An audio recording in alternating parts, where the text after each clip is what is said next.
It's a dark empire. By my soul, may the last thing they hear be the roar of this raging choir. Disobey the savagery mindset. Night till day, we'll let loose and find it. Brutal will define our reaction. Rip out the throat of each one in their fashion. No turning back, for such is our path. This day we find the glorious death. Fear not, my friend, for righteous the path. They shall remember glorious death.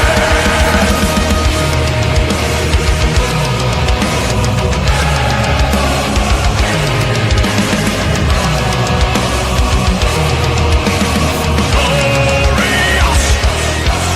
The angels have fallen, my allies are beaten and broken down. I shed not a tear.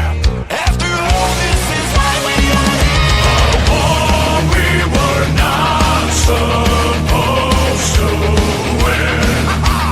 If I'm to die tonight, I'll kill every demon that stands in my spine. Go!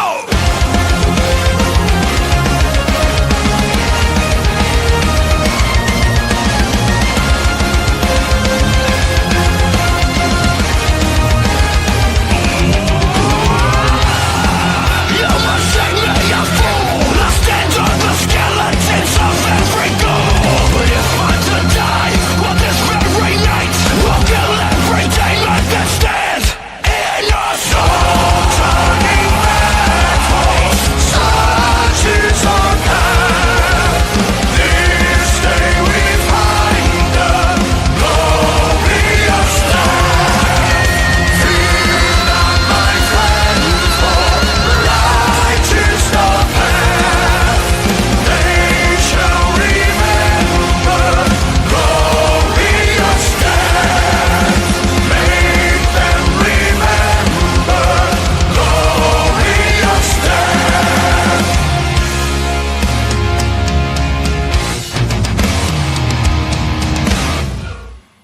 Glorious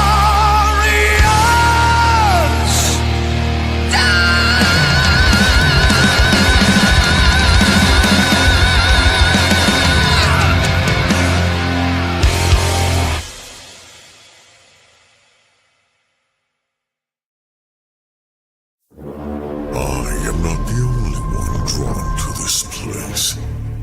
With each passing day, more converge upon Earth. Pilgrims of fate. Some already arrived.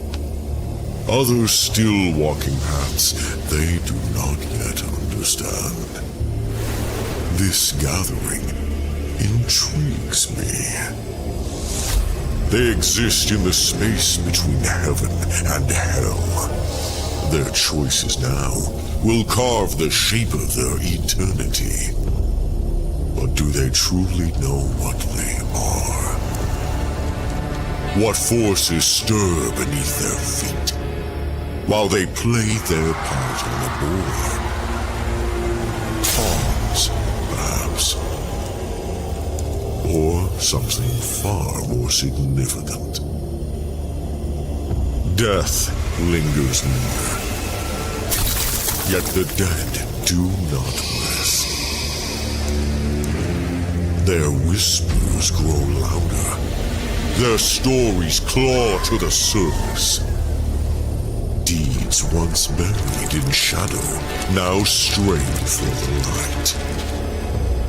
These saints, these sinners, they are unlike any I've seen. Complex, flawed, powerful. Some barely cling to their soul. Others shine so brightly, I dare not look away. They have been chosen for what lies ahead, and nothing in this world or the next will ever be the same. must watch them. For within this fractured group lies the thread to a mystery far greater than they can fathom. And soon, it will unravel.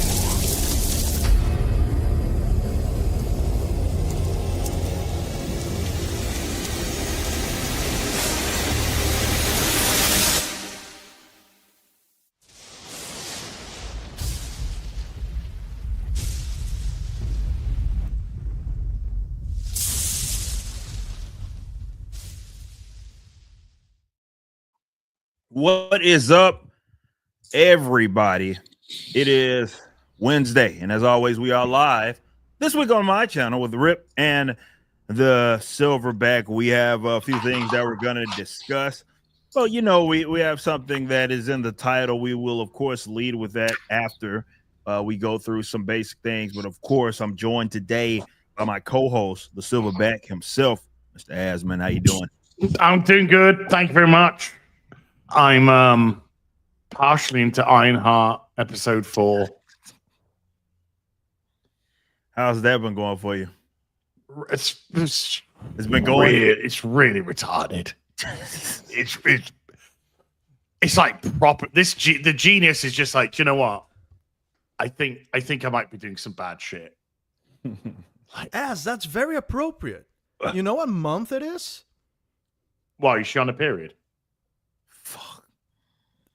Something else. It is.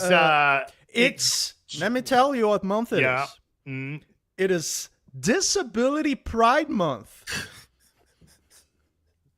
Oh God. So, are you proud of watching a retarded show we're fucked on this show, then, aren't we? So,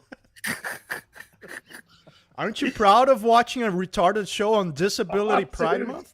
Dude, oh my God, I think the writers need to check into a clinic. I do. I don't know which one, a fucking mental institution or what, but holy cow, this show is something else. It's something else. And yeah. So after this stream, I'm going to be straight to the salt mines of episode 4 review. Oh, I hate it. But the things I do for money. Oh, Good things that I do for money is, dude, we are 105 copies. I'm gonna share it on Saints and Sinners away from 10,000. Let's go. From 10,000, and there's still 16 days to go. Plenty of time. Just over 2 weeks. So plenty of time. Yeah, I have already, no offense, but I've got my eye on the prize, because I'm looking past this now. I'm looking past 10,000 copies, and now it's getting to the point of, okay, so who do we close down? Who do we close down on? So the next target would be Yaira 2. Yaira 2 did 10,805. I think we can do that, chat. I think we got 17 days, basically 17 days essentially we have left. Yeah, pretty much. So after that, we're looking at your boy Isom 3. We're looking to chase down 11,666. And then if we can do that, then the final eye on the prize would be Horseman number 1. 12,515. But guys, you've also made Saints and Sinners the second largest Rippaverse campaign of the year. Only Isom 3. Only Isom 3 is higher, because Isom 3 did 660,000, which is fucking amazing. Let's go. Yeah, man. You guys are incredible. Thank you so much. But is there any chance that we could hit 10,000 on today's stream? I don't know. We have a chance. I feel actually really good about that. I mean, this has a chance to be within the collection window, the highest as far as books sold title of the year. There's a chance. So, and 17 days is an eternity. You know, we're gonna get that last big push. So guys, let's do it. I mean, even the end of this stream, I mean, it's only 100 away. I don't see why we couldn't hit 10,000 by the end of the stream. Can we hit it? I don't see why we couldn't do it. I don't see why we couldn't do it. No, seriously, guys. Thank you all so much for the continued support. Grabbing Saints and Sin. Those are our 3 active collections. We have, of course, the Ripazine number 4, which is doing extremely well, by the way. Closing on 3,000 books sold.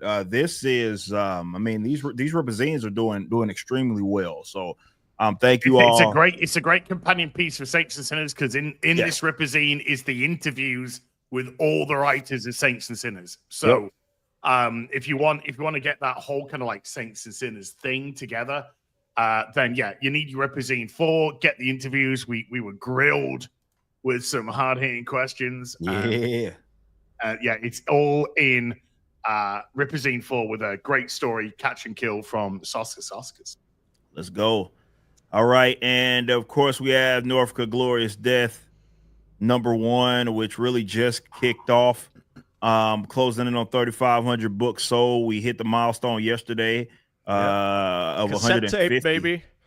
Yes. Cassette tape's on the way. We're working on that. That's what I wanted. That's what I wanted. Cassette is on the way. Obviously, there's a couple of milestones that we hit that, and of course, what we'll be talking about today, and that is we charted. As you guys may or may not know, Norfrica Glorious Death, only independent project that's in the top 10, bro.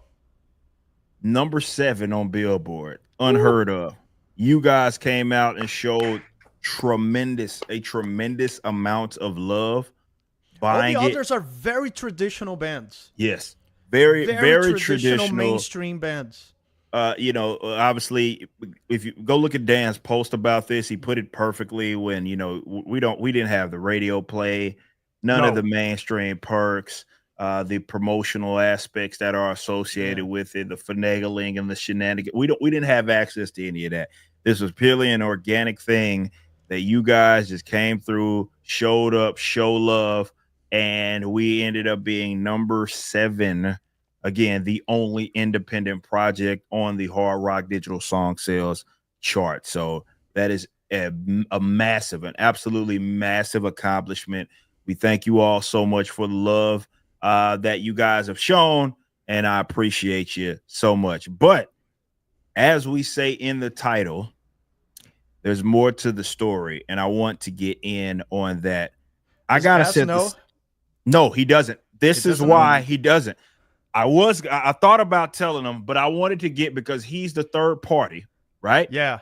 In this whole scenario, so he's about that. Yeah. He's going to get to hear it all unfold and give his commentary on how he feels of the audience. On behalf of the audience. Eric called me yesterday. Yeah. And he left a message for us, because I was in the stream at the time. And he left a message, and he's like, dude, in tomorrow's Ripping a Silverback, Dan's going to come back on the show. I said, okay.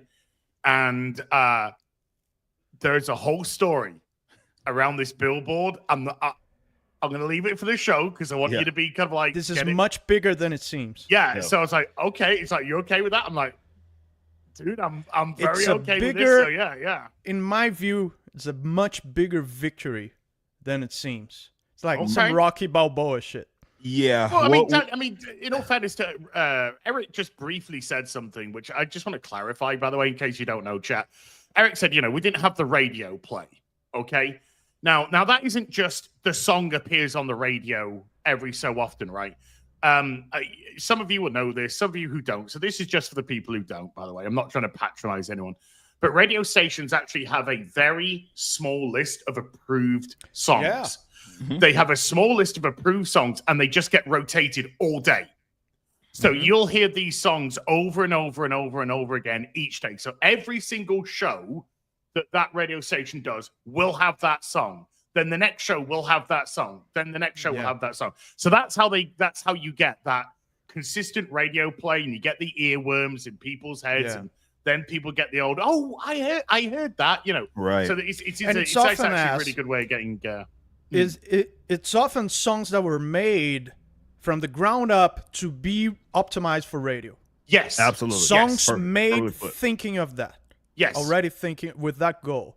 Yes. You need this beat and that beat, and this needs to appeal Exactly. to this and that. Yeah. Yes. They were very, very commercialized. You know. Exactly.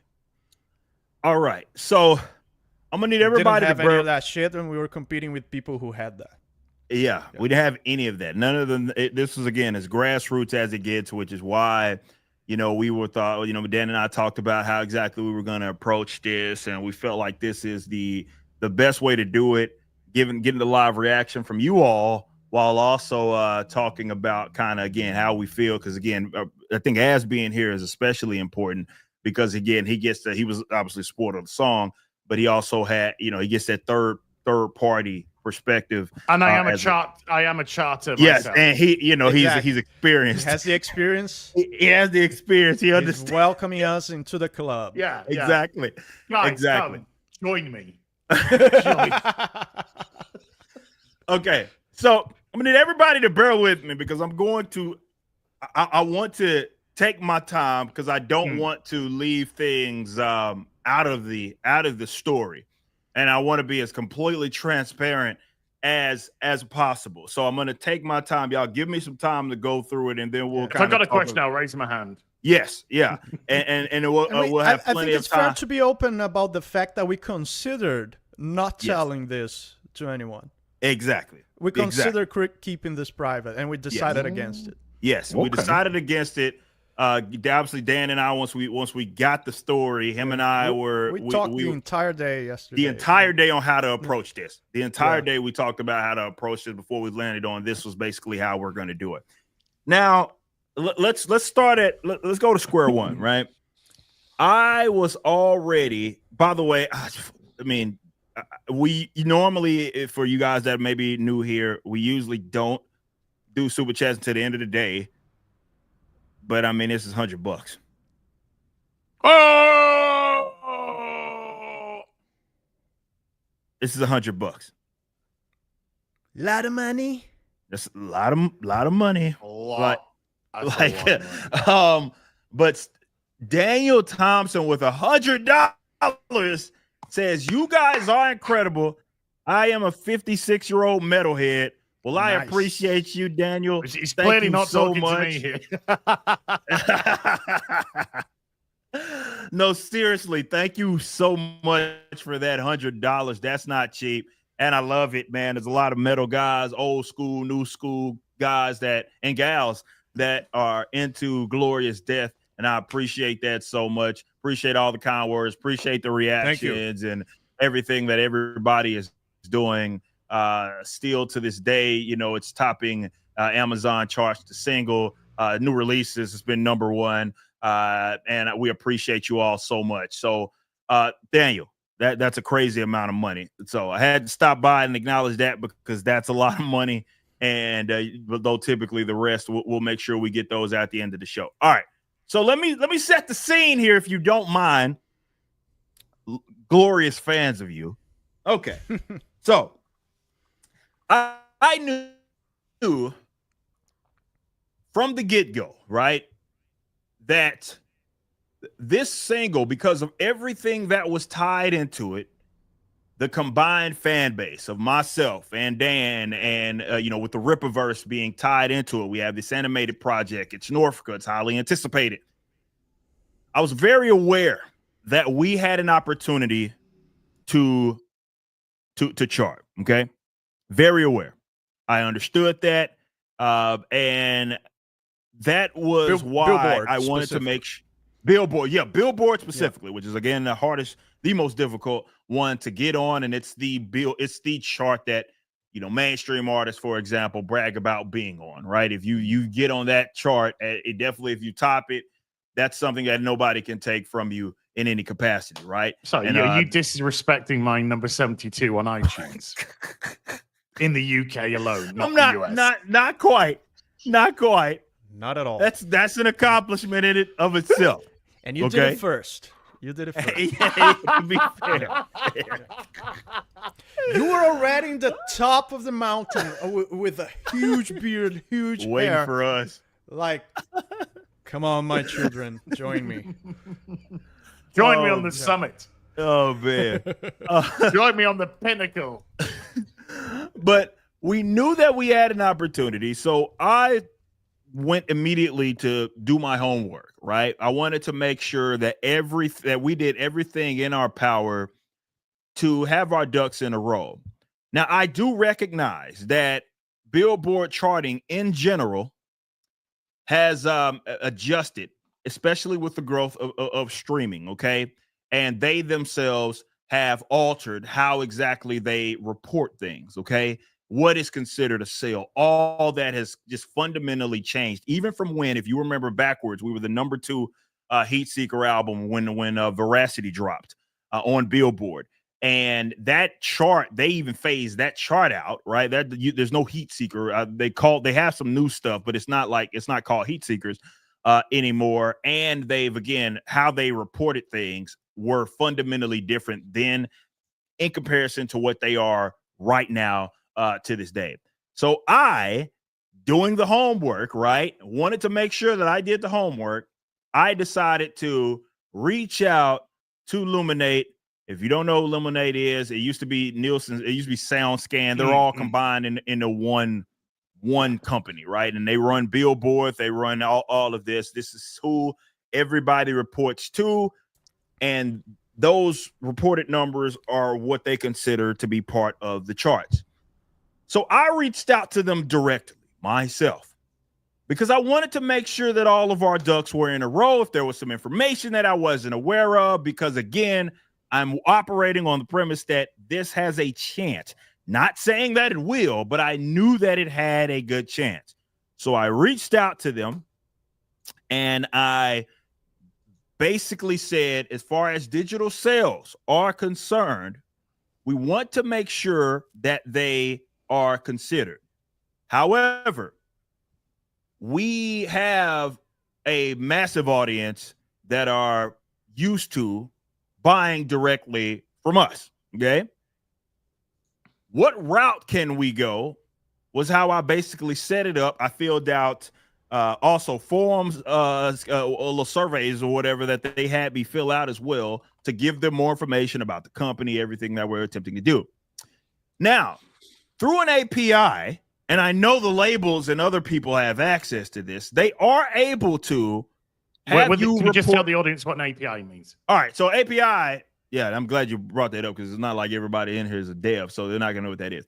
So API essentially is a tool that you can use. You can set this up on your website, and that information is funneling to somewhere else, right? Through that API. So, for example, if it doesn't matter if you're like mailing something out, UPS's API is attached to our account, right? And it's directly tied into our the back end of our website. Okay, so they have that available. They unfortunately told me that, well, right now they're basically not accepting new. I don't know what the term. I forgot the term that I had to look at my previous emails. The term that they describe people who basically tapped right into there. They don't do that right now, right? So I was like, okay. So they recommended a platform, okay? And they said, because you're pressed for time, you got a release coming up on Friday, you're trying to sort all this out, you want to sell directly to your customers, and you want to report on Billboard. I was specifically in the original email what I brought up, right? And I'll word it just so I don't get anything messed up. I want to quote myself here specifically in that line that I mentioned here, where I said, hold on just a second. The only reason I'm like, hold on, because this is important information. So what it says is, and this is the email that I sent to them, the single sales, digital and ship vinyls, right? Because I originally was wanting the vinyls to be a part of that as well, because that's a single being sold. And it said, require reporting to Luminate for Billboard chart eligibility, right? And I was asking, I said, we aim to submit accurate sales data, including track title, ISRC, customer details, sales data, either manually or via API to reflect Norfrica's performance, right? So upon sending that, they recommended me a platform that they already work with because they weren't going to allow us to tap in directly to them. But there's always the third parties that they work with that we could basically utilize in order to have, they basically will report on our behalf as long as the sale goes through them. Yeah, So it's you a may middleman know, between us and Billboard. right? It's a middleman between us and Billboard that they work directly with. And the only reason that I know anything about them or I considered them was because they specifically recommended them to us. Okay. So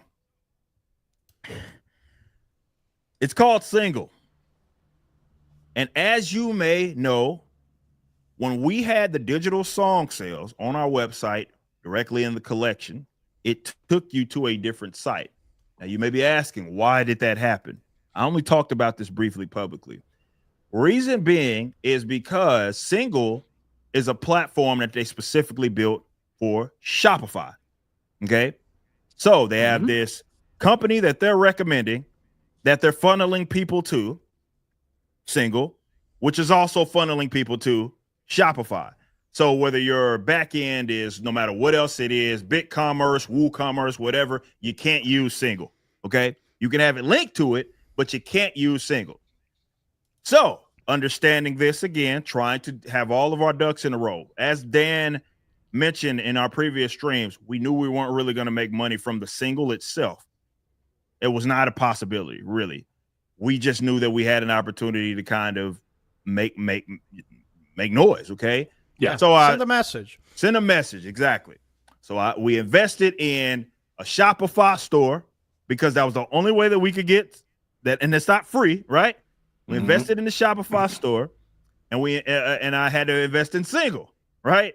Both of them, right? Both of them are their own. It's an application on Shopify, so I had to basically pay for Shopify and then pay for Single. Again, we don't use Shopify for our store as back end. We don't do that.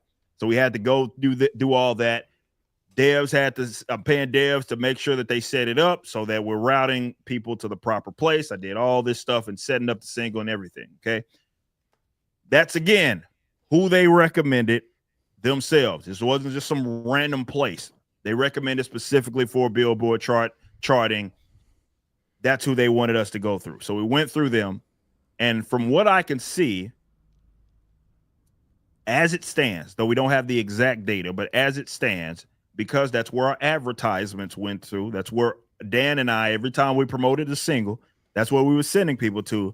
Most of our sales, Ripperverse.com / Norfrica, which routed directly to that single that you bought directly from us, right? That we spent a lot of money in, well, not a lot, but we spent money on advertising to make sure our own audience knew that this was a thing. Okay, we sent all of you guys. There's a lot of investment and time. We, as just looking at it surface level, most of the reported eligible sales went there, not Amazon, biggest not chunk. iTunes. Biggest chunk of our sales. The biggest chunk of our sales. Can I just say? Go ahead. That's where I bought my copy from.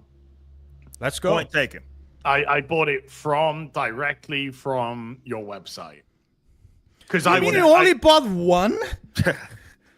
Yeah, because you ain't worth shit. I respect that. But yes, we did that, and maybe Spotify. I got you on Spotify as well, dude. Well, we'll take that. It's a download, right? So yeah, but I'm a Spotify member, so it just goes onto my playlist. Got you. Yeah. So thank you. So we again, we're sending everybody there. Most of our sales went there. Now going back just a little bit, as far as the timeline. We never left that entire week, for the most part, top 5 from the metal charts on iTunes. Right? We were number 1. We got as high as the number 1 single on iTunes. On Amazon, right? On Amazon, as you guys know, we weren't just the number one metal record. We just weren't the number one rock record. We had the number one single on all of Amazon. Period. Like, not up for dispute. Like, all of them. Just any song that you could think of that was considered, we were number one. 4 days. For 4 days. Yes, correct. For 4 days. 4 days. We had the number one song on all of Amazon. All right. Now, fast forward in time just a little bit. Everybody's antsy. I'm keeping tabs on things. Again, regarding this whole entire setup, not only had I been in contact with Luminate, I've been in contact with Single. Just one that's important context for what I'm about to say. Numbers come out. I see that we have debuted number 7. I'm on and over the moon. Me and Dan, we're on the moon. Like, because we're looking at some of the guys that are also on these charts, right? You knew that AC/DC was going to be there. You knew that Metallica were also going to be there. But we were competitive with Muse, who basically Unraveling. They dropped their new single the same day basically we did. It was actually the day before we dropped our That's important. Our single. That's important because those other bands weren't competing with us with recent releases. Exactly. But Muse was. Yes. Muse was. Muse is huge. Huge. Yes. Absolutely huge. Muse Now, is huge. ask me how many Muse songs I got on my playlist. Gotta Muse buy is as many copies of Norfrica from Amazon. They're Dude, I'm getting a massive. cassette. I'm getting a fucking cassette, dude. They're massive. 3 Days Grace also released a new song. They're actually the one single that had presence that was brand new, right? Because I mean, Home Sweet Home with Motley Crue, like you're not going to consider that. I'm not considering that new, right? But Dominate by 3 Days Grace was also competitive in the hard rock charts, and we saw it. What's with the Home Sweet Home? Well, was it a remaster? I'm assuming that it was. Right. I'm assuming that it was. But either way, Muse, 3 Days Grace, I want this context to be, this is important. Yeah. On Amazon, we're never in front of us. And I'm not saying that for you guys that are Muse fans, for you guys that are 3 Days Grace fans, more power to you. Yeah. They're awesome. They were never in front of us on sales on Amazon. They were never the number one single. I didn't even see Muse on there at all. 3 Days Grace was on there. 3 Days Grace was at least on there. Yeah. Dominate wasn't on there at all. Okay. Excuse me. Unraveling by Muse, which ended up being the number 3 single, Muse wasn't was on there. nowhere to be seen. I was constantly checking.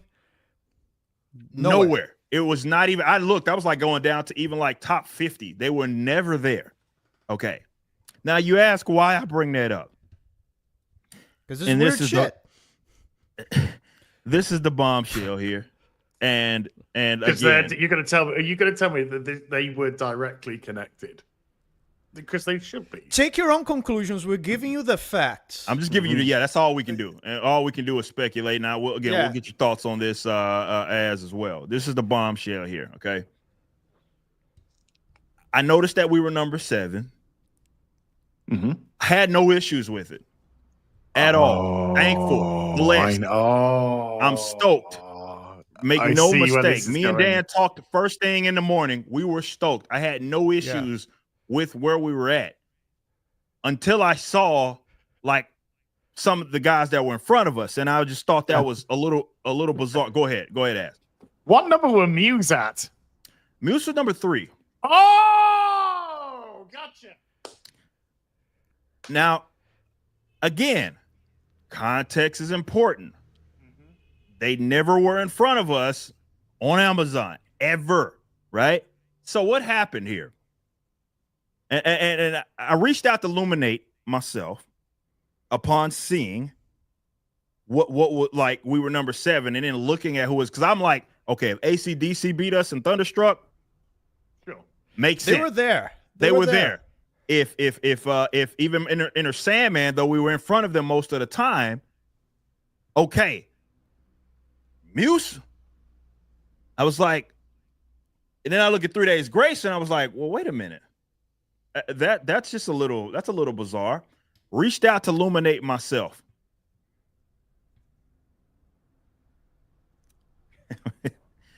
And I said, okay, I want to make sure if you can give me the numbers of what you had reporting from all platforms of how many singles that we sold. They wouldn't give that to me. Okay, that's interesting. And the way that they worded it in the first email, I thought was bizarre. And forth, I'm like, again, looking at this, it just doesn't align. I would love to know, like, what if there was a hiccup in the reporting. That's why I asked about the reporting, what numbers they got. That way we can kind of compare and contrast. Maybe there's a misreport. It happens, right? It's a and that's misreport. basic information. Like, record labels need that information, like to just determine their effectiveness. Right. And this is what we found out. And I want to first preface this by saying that, again, the reason why we're doing this is because we pushed you guys here, and I think it's very important that you know. So I'm just going to leave it out there, and then I'm going to further explain. All the sales on our website, none of those counted. None of them counted. The biggest chunk of our sales. The biggest chunk of our sales, none of them counted. Because, and the reason why they didn't count is because they say that for those charts, since 2023, direct to consumer downloads, they don't consider.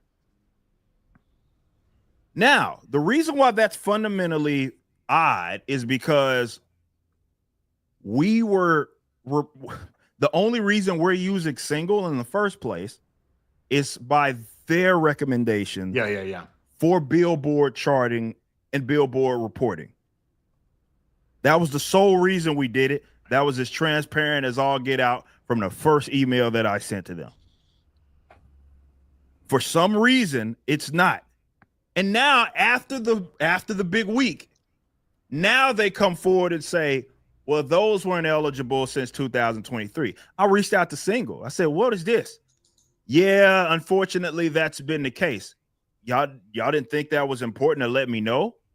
And Single, they did refund me back for all of the money that was spent for, and I want to be transparent about that. I didn't know that. Yeah, this is news to you, Dan. They did refund me for all the money that was spent specifically on Single, not on the Shopify side, but on the Single side pertaining to the actual release. They refunded us. You know what that means for that. It means they knew. That refunding means a self-admission of a fuck up. Yes. It means they knew. They knew they'd fucked up. Yes. Interesting. They knew. Try and prize money away knew from the company's hands, mate. From the like, and like I'll read it. I'll read it word for word what came from Single. They say, "Hey, Eric, thanks for letting us know. Yes, unfortunately, again, this was Tuesday. This was yesterday. Unfortunately, Luminate does not accept digital singles for chart inclusion, but we report our sales to them for RTD totals to be associated with any given release. Apologies, there was a misunderstanding on the chart rules. As courtesy, I've credited back to you fees associated with the release, right? And that was, I didn't even ask for that, right? They just did that, right. Which, to your point, Dan, that's essentially them knowing, like, yeah, we screwed that up. We screwed the pooch on that off rip. Now, again, and I told Luminate this, like, I have no way, because you're not going to give me the numbers. The only way that I could technically get the numbers is to, reach out to another side of Luminate and then be tapped into like their reporting numbers, which was probably going to cost like $1,000 some a month, which is basically where all the guys, like the labels and everything that they have access to. they're essentially saying that we're SOL is basically what they were telling us. Like, sorry for the miscommunication and all this. And I'm like, y'all knew what y'all, to me, and again, I don't want to, I want to be clear. I am very appreciative that we're even here because that speaks to the audience.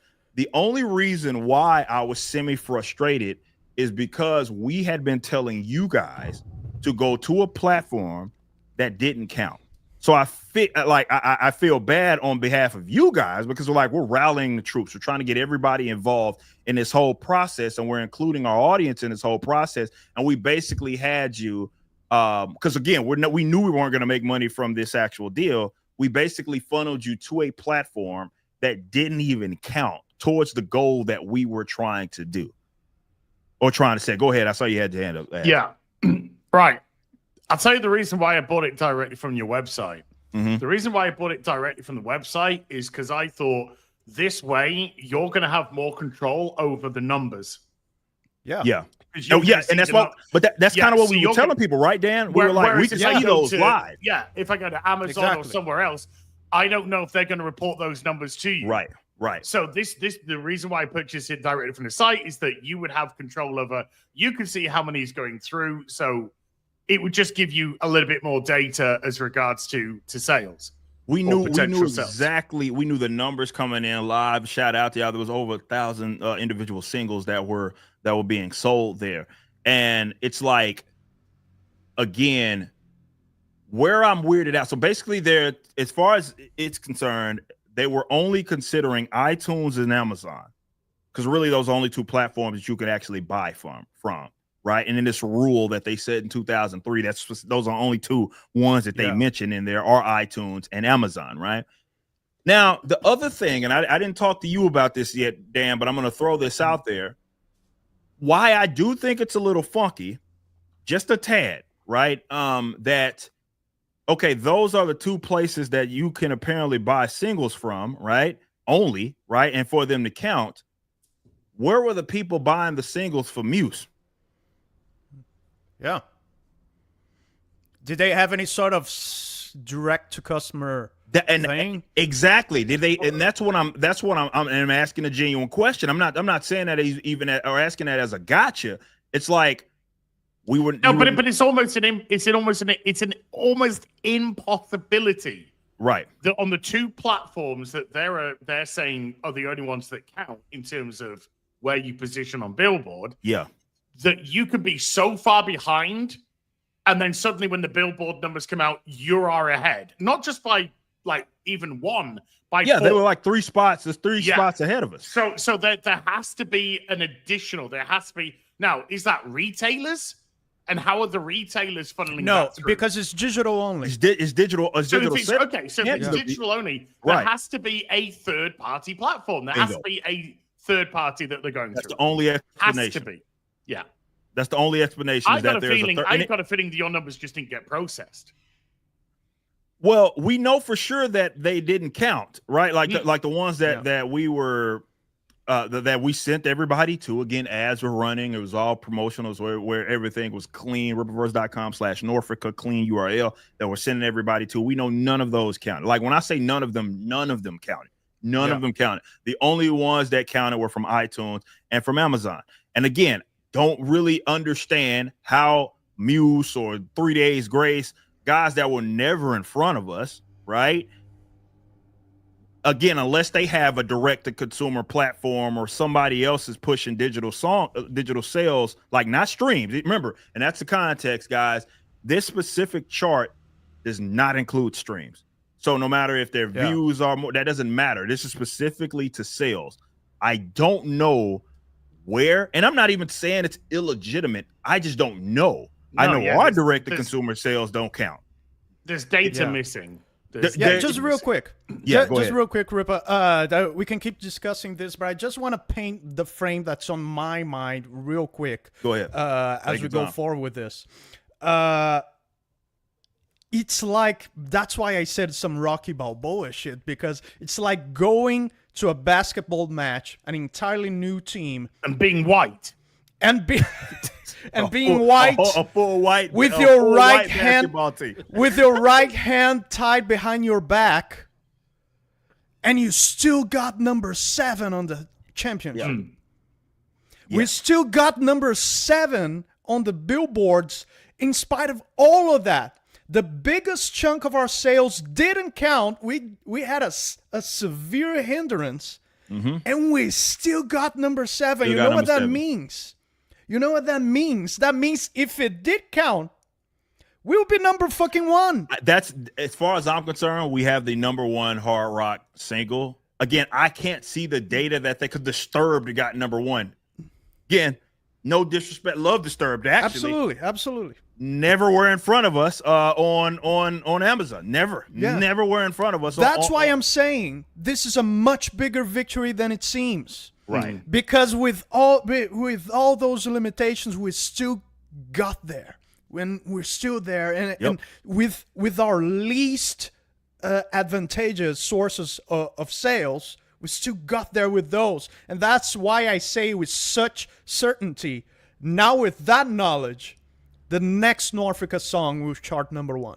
Yes. Now that we have that knowledge, I'm right there with you. The next Norfrica song, now that we have the EP that we're going to work on and everything, I'm really confident that it's going to be number 1. Really, really confident. We see how doable it is that we sent everybody to a platform that didn't count.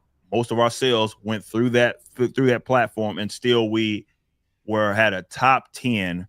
Again, all of these guys are, I think if you even look at top 20, we're talking like the guys that are on this list, and even they're not like I think the smallest band you could argue that's on this list on the top 10 was Federal Metalcore guys, I Prevail. I Prevail is signed to Fearless, right? So they're probably the smallest one in the bunch, right? I don't know if it's Falling in Reverse Fearless as well. I'm not sure. But they're Fearless. We're the only independent band anywhere on that chart, right? And that's why it's a cause for celebration. Still, though we're looking at it and there's some confusion, there's some data that looks questionable. Unfortunately, we were misled. At the end of the day, we still debuted number 7 as a completely independent project. The first song from the independent project which is very, very important. And most of our sales didn't even count. Yeah. And we still were a top 10. It's so funny because the song fucking talks about that. It does.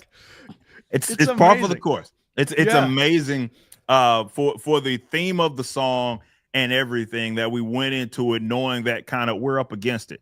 And talking about some of the mainstream apparatus, I think this right here is another example of the advantage that they have, right? And that it's going to be clear with them. This isn't right, guys. This isn't just a huge win for you in general. Just even getting to number 7.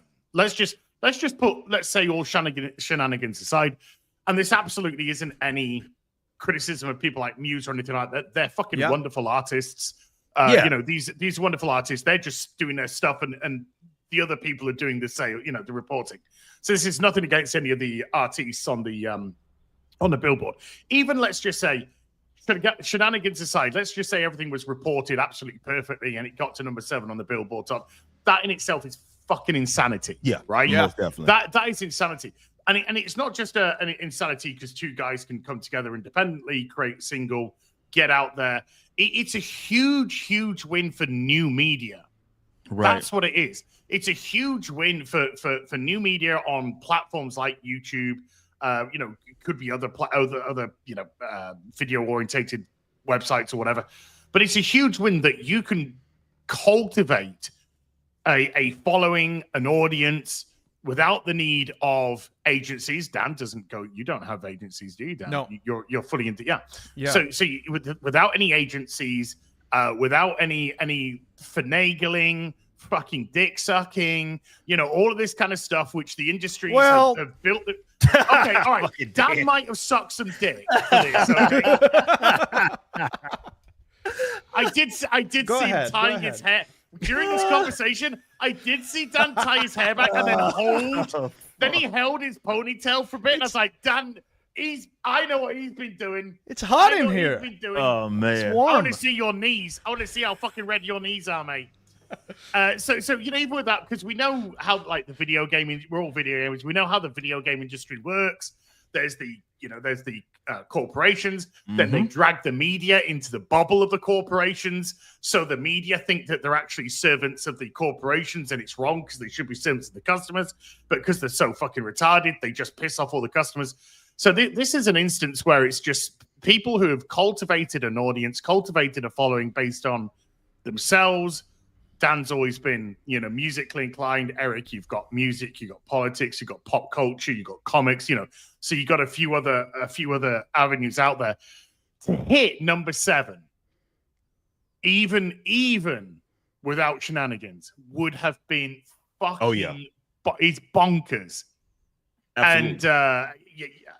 And I know the frustrations with this, but holy shit, guys, you should be so fucking proud of yourself. Oh, we are. Hell I mean, yeah. Again, like what as was. I mean, like Dan was talking about. I mean, it's like, despite all of that, like, yes, it might be frustrating, and I don't like having to tell the audience that, hey guys, you spent money on this platform that we set y'all up. Wasn't our own store. It's our own store, but on a different platform.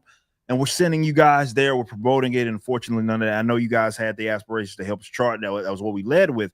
And again, that's why my frustration is more so on more so like with the approach. And unfortunately, we have to tell the audience that. That's what I don't like. I feel almost like we let you guys down there. But all things aside, still with that, we're number 7 on freaking Billboard. and that says even more like, dude, this is legit. Like, this is more than legit. This audience is real. Despite all of that, we came through, and we're competitive, even with all of these massive bands, with all of this. Again, you see what we're up against. I've been in the music industry for a long time. This is why I even went out of my way to reach out to them directly, Illuminate directly, because I already knew that there's always been it's going to be shaking and moving, guys. Like, you got to understand, when you are an independent project, like, you're bucking the system with anything that you do. You know what I mean? Like, it's just the reality. If you see something, if you're very successful, you're the odd man out, as you can see, like when you look at Thunderstruck, Muse, Motley Crue, 3 Days Grace, Metallica, Guns N' Roses. Like, those are the guys that are surrounding us. Shout out Slash. Those are guys that are all surrounding us. That it's not bad company. Yeah. Not by any means. And this is why I wasn't like. It was more. I wasn't ever angry about it. It was more, again, disappointed for my fans, because again, we were telling you to do something, and I feel like, we had you wasting your time almost there. But nonetheless, we are the number 7 hard rock single, and we're missing our biggest chunk of sales. So if those were added, as far as I'm concerned, we're number 1. We're number 1. We're number 1. And so now we know, we go into it with this information. We get the next single, right? Yeah. And I feel even better. I feel even better about we sent all of that army of awesome people to iTunes and Amazon. Yep. And it's not gonna be. There's not a doubt in my mind that we're gonna get number 1 in the next one. Exactly. So that's the story there.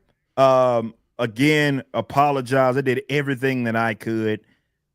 Email receipts and all. We have all of that. They all know. And I let them know. I just like bit over take it. I let them know. Single, obviously they refunded us or whatever, but I did let the Illuminate guys know, like, y'all looking at this email, like, you understand, y'all were the ones that we're not even using Single. You know what I mean? If you don't tell us to, right? Like, that's the only reason why that happened, dude. And that's messed up. That's screwed up. But this is the industry. Thankfully, we are independent. You know what I mean? That's still a blessing to be a part of this. To even be considered there. And what's up? Shout out, Drunk 3PO in the chat. Shout out. Oh, Drunk 3PO. Shout out. Says Dan, it's number 1 in my heart. Jay, you're more than number one to me. Rise.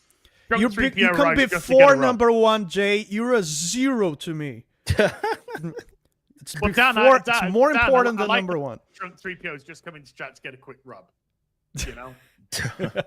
I'll just need to get in here, just get a quick rub off these guys, and then I'll be on my way. Shout out Drunk 3PO. Love you, man. Man. Awesome dude. But yeah, we appreciate everybody. Keep reacting, man. Keep showing love to the single. We will appreciate. Go grab the vinyl. That's available over at riververse.com. Hell yeah. Cassette's going to be dropping very soon as well. So go grab those once they go live. We're still appreciative. We're in good spirits. We still have the number 7 freaking single on Billboard. So nobody can take that away from us at the end of the day. And that's more testament to you guys as the audience. And we appreciate you so much. The more Ripper and I talked about it, I was like, this is actually fucking awesome. Yeah. This is like getting the news that, okay, you're number 7. Oh, all right, cool. We're number 7. But hey, most of your effort didn't count. Exactly. That's what it boils down to. Yep. Yeah. It's awesome. It is. I'm super happy. Yeah, I went into that, that night like, yeah, man, this is a victory. There's no other way to spin this. Is a victory. Like it's a victory. The audience, huge W. Yeah, the audience, you came through, you showed a lot of love, and again, independent, top 10 hard rock single. There are so many artists. I mean, again, no disrespect to them, because stuff like this isn't quantifiably fair. You know, we just don't know what other systems are at play. There's YouTubers that have got small channels that should have massive channels. There's YouTubers with massive channels, book a small channel. You know what I mean? So it's all that kind of stuff. But there are artists who have been signed. They've had the backing of massive companies, television shows. Yeah, fucking winning these events left, right. And they can't do it. They can't get the sales because it's a very inorganic process. Right. When it goes through that, this has been a very organic process because there's 2 very organic audiences, and those organic audiences filter into other people's audiences, which also, want to lift you guys up. But just again, from sort of like an outside looking in, I am hella proud of you two for this. I think the song's banging anyway. I may have heard the song before it came out. I don't know. Maybe. Who knows? And it was potentially, I can't say. Can't prove anything. And, I thought so the first time I heard it, I was like, fuck, man, this is a banger. This is an absolute banger of a tune. And so I'm so happy for you guys. I'm so proud of you guys. And thank you so much, man. Yeah, as you said, no huge mainstream apparatus, no TV, no radio, no nothing, no dick sucking on purpose. Just accidentally fell in your mouth, Dan. It's like, can you believe that once an old guy offered me to suck his dick in exchange for this? I've apologized. He offered me to give me this in exchange for sucking his dick. Can you believe that? It's crazy, man. But oh no. Terrible, horrible. I don't know. You haven't seen my short, have you? No, not that short. not that short. Seriously though. I appreciate y'all though. No, like big time. I'm really excited to start working on the EP with Dan. It's green lit. Yeah, it is green lit because we charted. That's what we promised you guys. If we charted, that's what was going to happen. So that has been green lit. We'll be working on that. And I feel good about that. I feel good about what happens with those sales, and there'll be some other cool things that we're going to do alongside that. So yeah, thank you all so much. We appreciate you. You're awesome. And like I said, we wanted to be transparent about it to let you guys know. And it's even more of a victory than if it was all reported, because dude, the biggest chunk, considering everything in the full context, the one place that we sent everybody to go by, was not considered, and we still landed number 7. There's no other way to spin that. We got that's a dub as far as I'm concerned. But look, I'm telling you, as a guy that's been in this industry for a very long time, you are pressed to go through the industry unscathed as far as getting the short end of the stick with regards to a given situation. Let's just say that, right? But even then, even though this may be unfortunate when looking at it at that micro level, considering everything in its context, an independent band has charted number 7 on Hard Rock's digital song sales. That's a dub, and that can only be really seen original as music one. as well. So thank you original all. music. Yes, it's completely original and independent project, fully controlled by Dan and I. There's no other way to spin that. Like with none of the cosigns coming from the industry at all. We just dropped the single. You guys came through, show love that you did. There's no other way to spin that. That's a W. So appreciate y'all so much for all the love. Before we move on, though, I do want to might as well, while we're here, because we're talking on the topic and I don't want it to like kind of expire, I'll just fly through just some of these super chats that just are pertaining to the singles. Yeah. Really quick. Thunderius with a 10 says, our 38-minute Cyber Skull Media Norfrica reaction cracked 2,000 views. Let's go. The most comprehensive and lore informative reaction on YouTube. I show off ISOM 1 and character profiles from the site. Consent win. We're working on that. I saw it. Give me a little bit, maybe sometime next week. I can have it.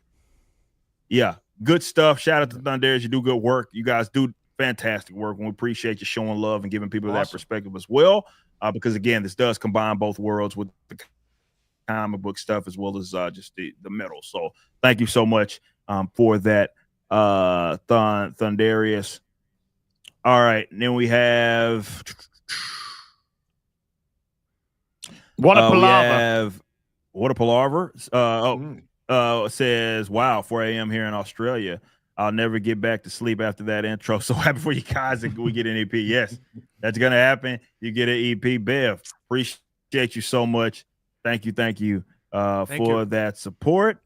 We have Gaming and Culture TV says, congrats, guys. 19 months, by the way. Thank you so much. We appreciate that. Thank you. We have Coley with a 19 months. Thank you for that. We also says, congrats. We make them remember a glorious death by charting. Appreciate that so much.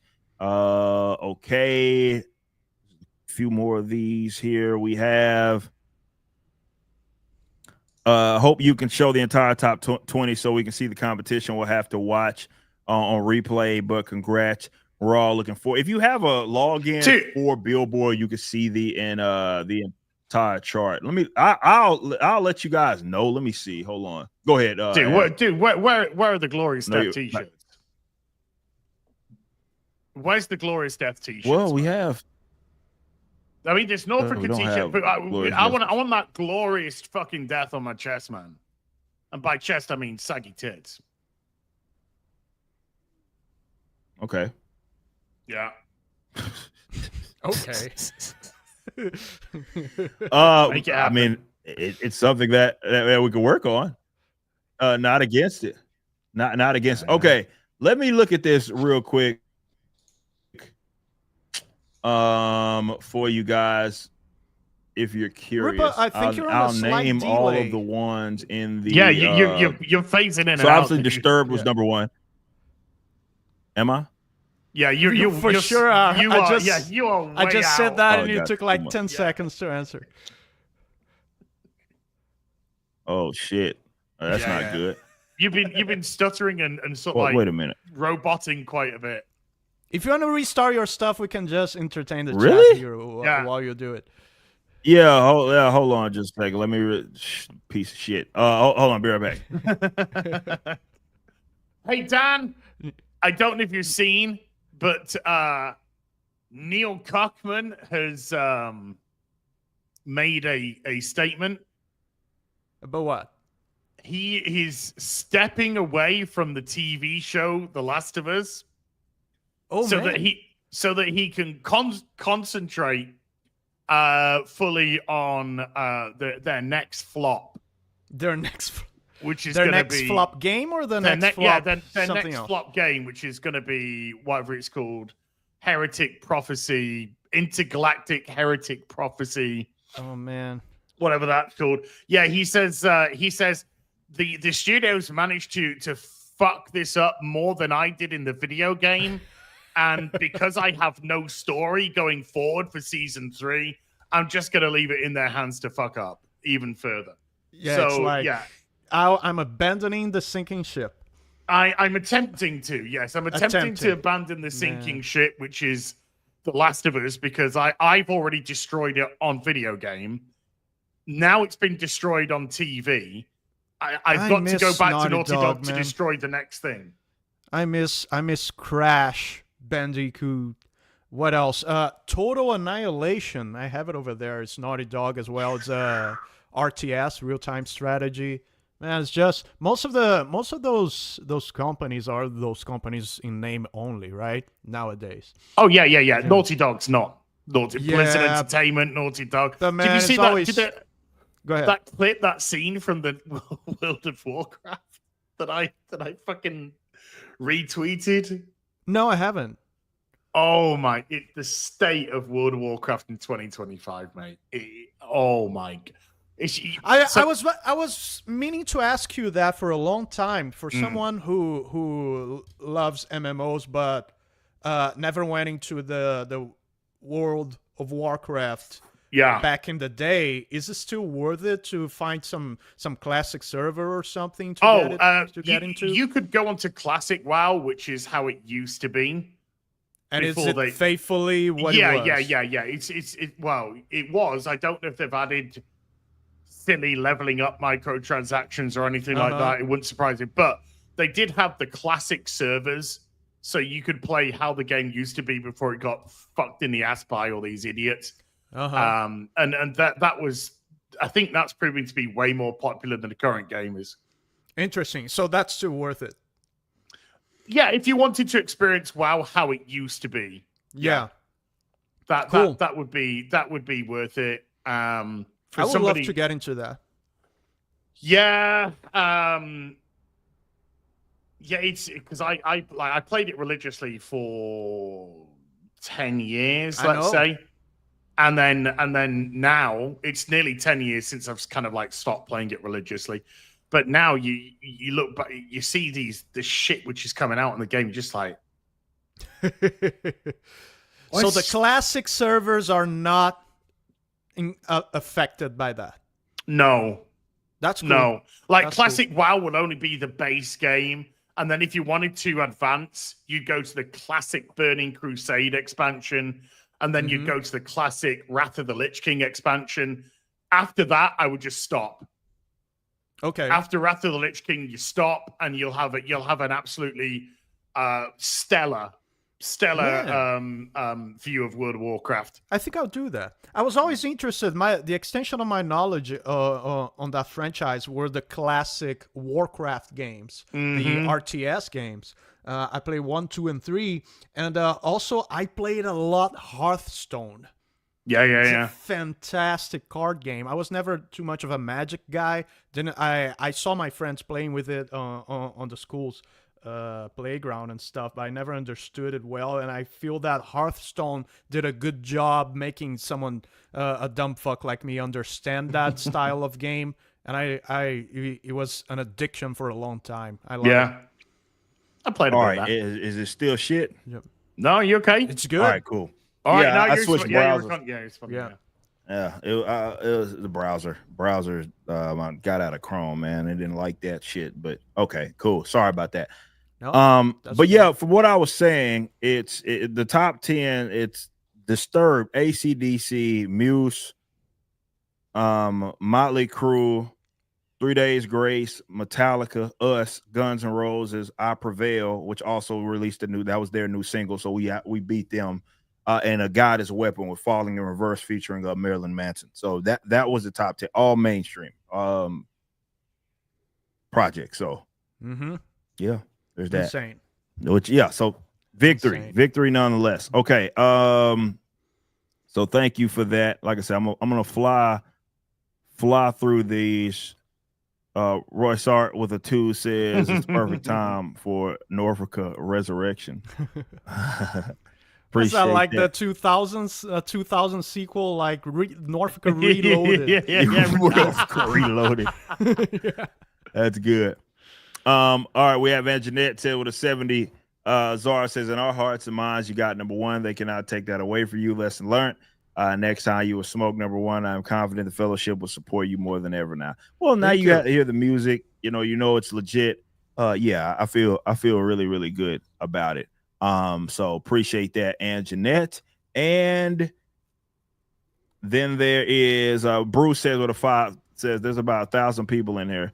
How about we all do 10 to 20 Amazon downloads and take number 1 next week? Like I said, it's tough. That second week is all. Look, if we try it again, that'd be great. But that next week is always tough. But yeah, I mean, I'm not gonna tell you to stop buying the single. Yeah, I mean, why now not? You know, get it on Amazon, get it on iTunes. Go right ahead. I don't know. I'm actually curious. Do they still do a countdown show? The Billboard, do they still do is it the Billboard? That I don't know. That I don't know. Not sure. So I'm curious. I'm actually because wouldn't there have to be some? If there was a radio show that actually played the top 10 or top 50 or whatever it is or top 20, they'd have to play Glorious Dead. People could hear that and go, fucking hell, this is a banger. That's a good question. Yeah. I'm not sure. That's a good question. Yeah.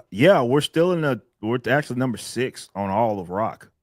Is it Casey Kasem used to do like a Billboard show on Amazon? That is back years ago. Yeah. So yeah, on Amazon we are. Yeah, we're that's where we are on all of rock.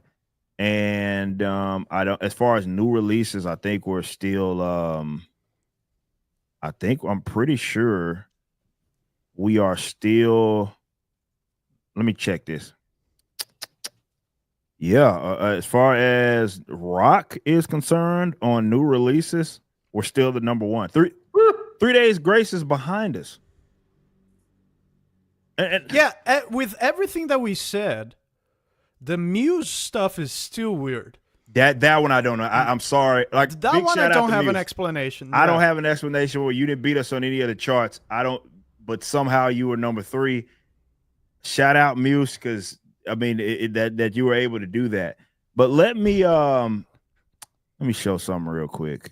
We are, if I can, the chat saying our sales went to Muse.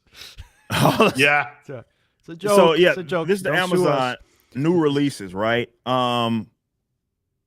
This is for all of rock. Hot new releases, yeah. Yeah, all of rock. Yeah, 3 Days Grace is behind us. Muse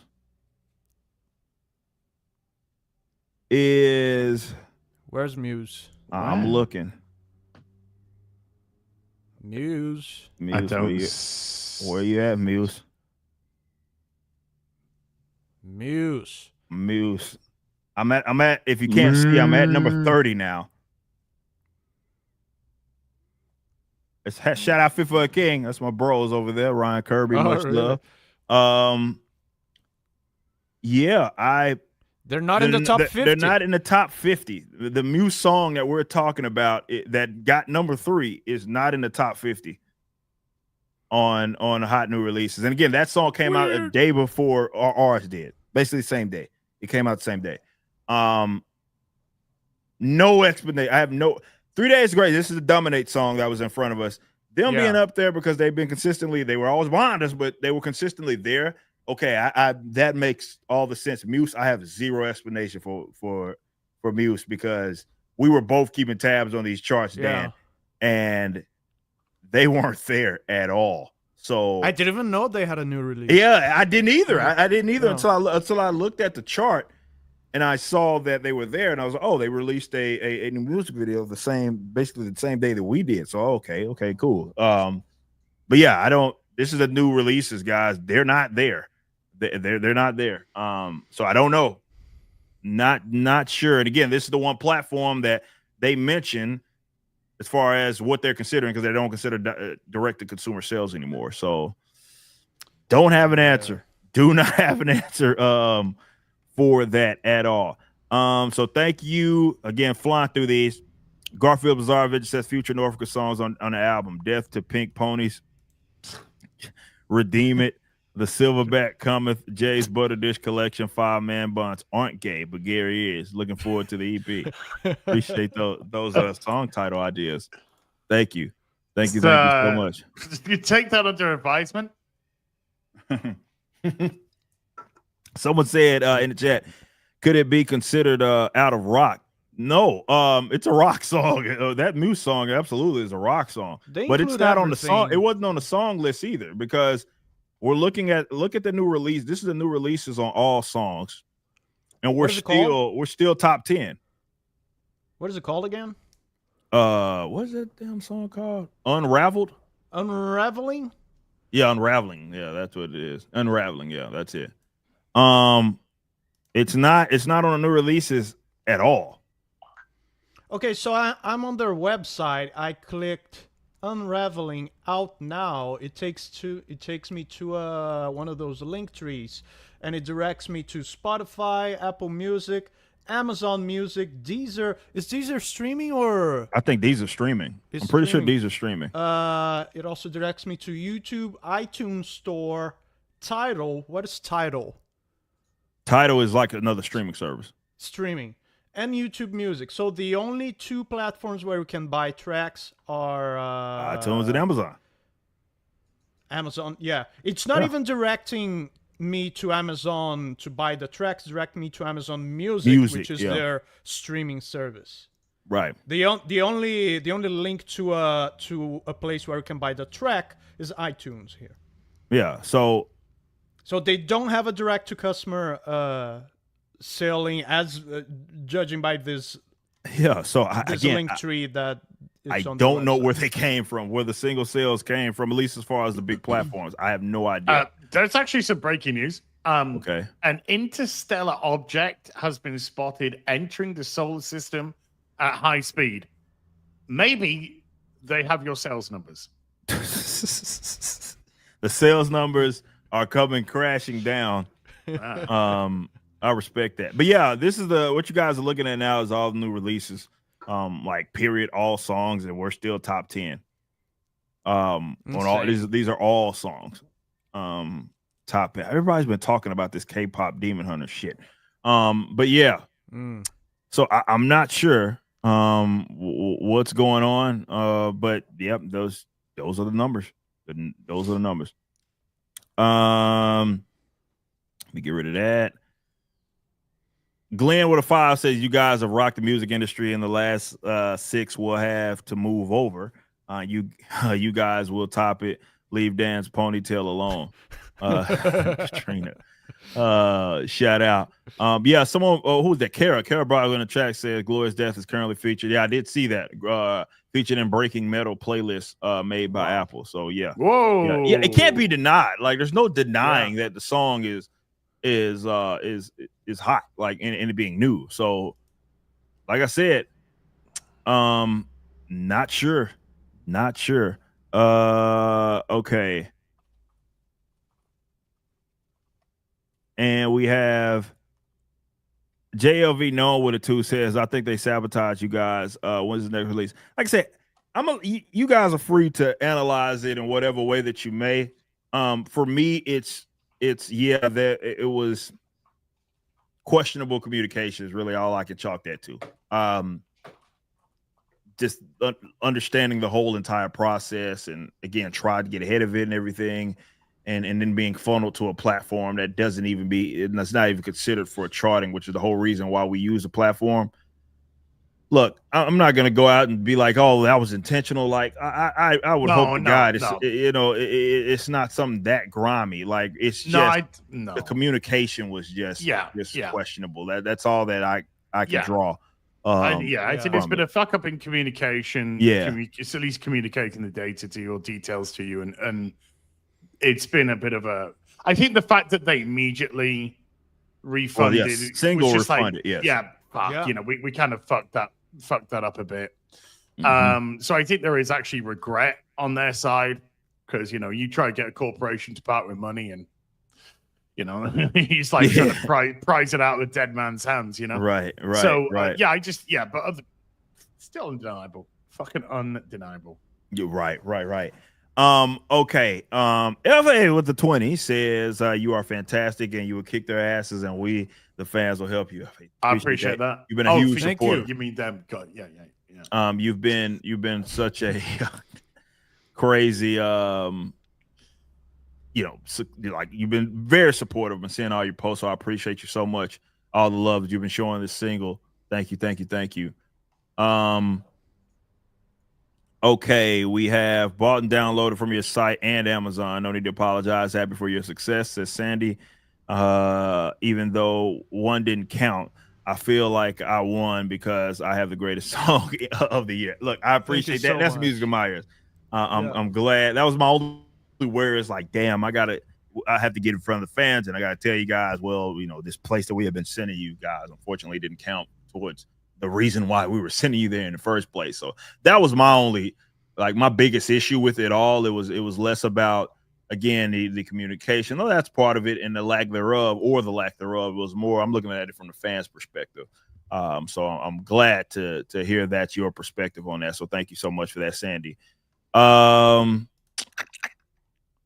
Okay, let's see where we're at. Those are not 1992 space movie says, damn, even though we got hit with the Montreal screw drop Yes, wrestling reference says we hit number 7. That's amazing. Look, it's nothing short of amazing. So thank you so much.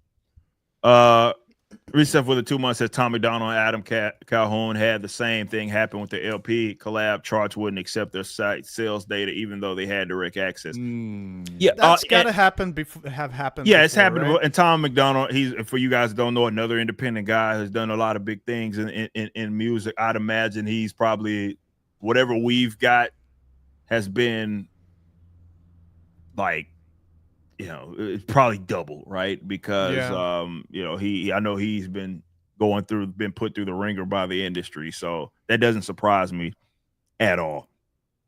Okay, so we have oh man, as Viking React says with a 6, yes, your song has been on repeat since I heard it. Let's go, the pure power of you too.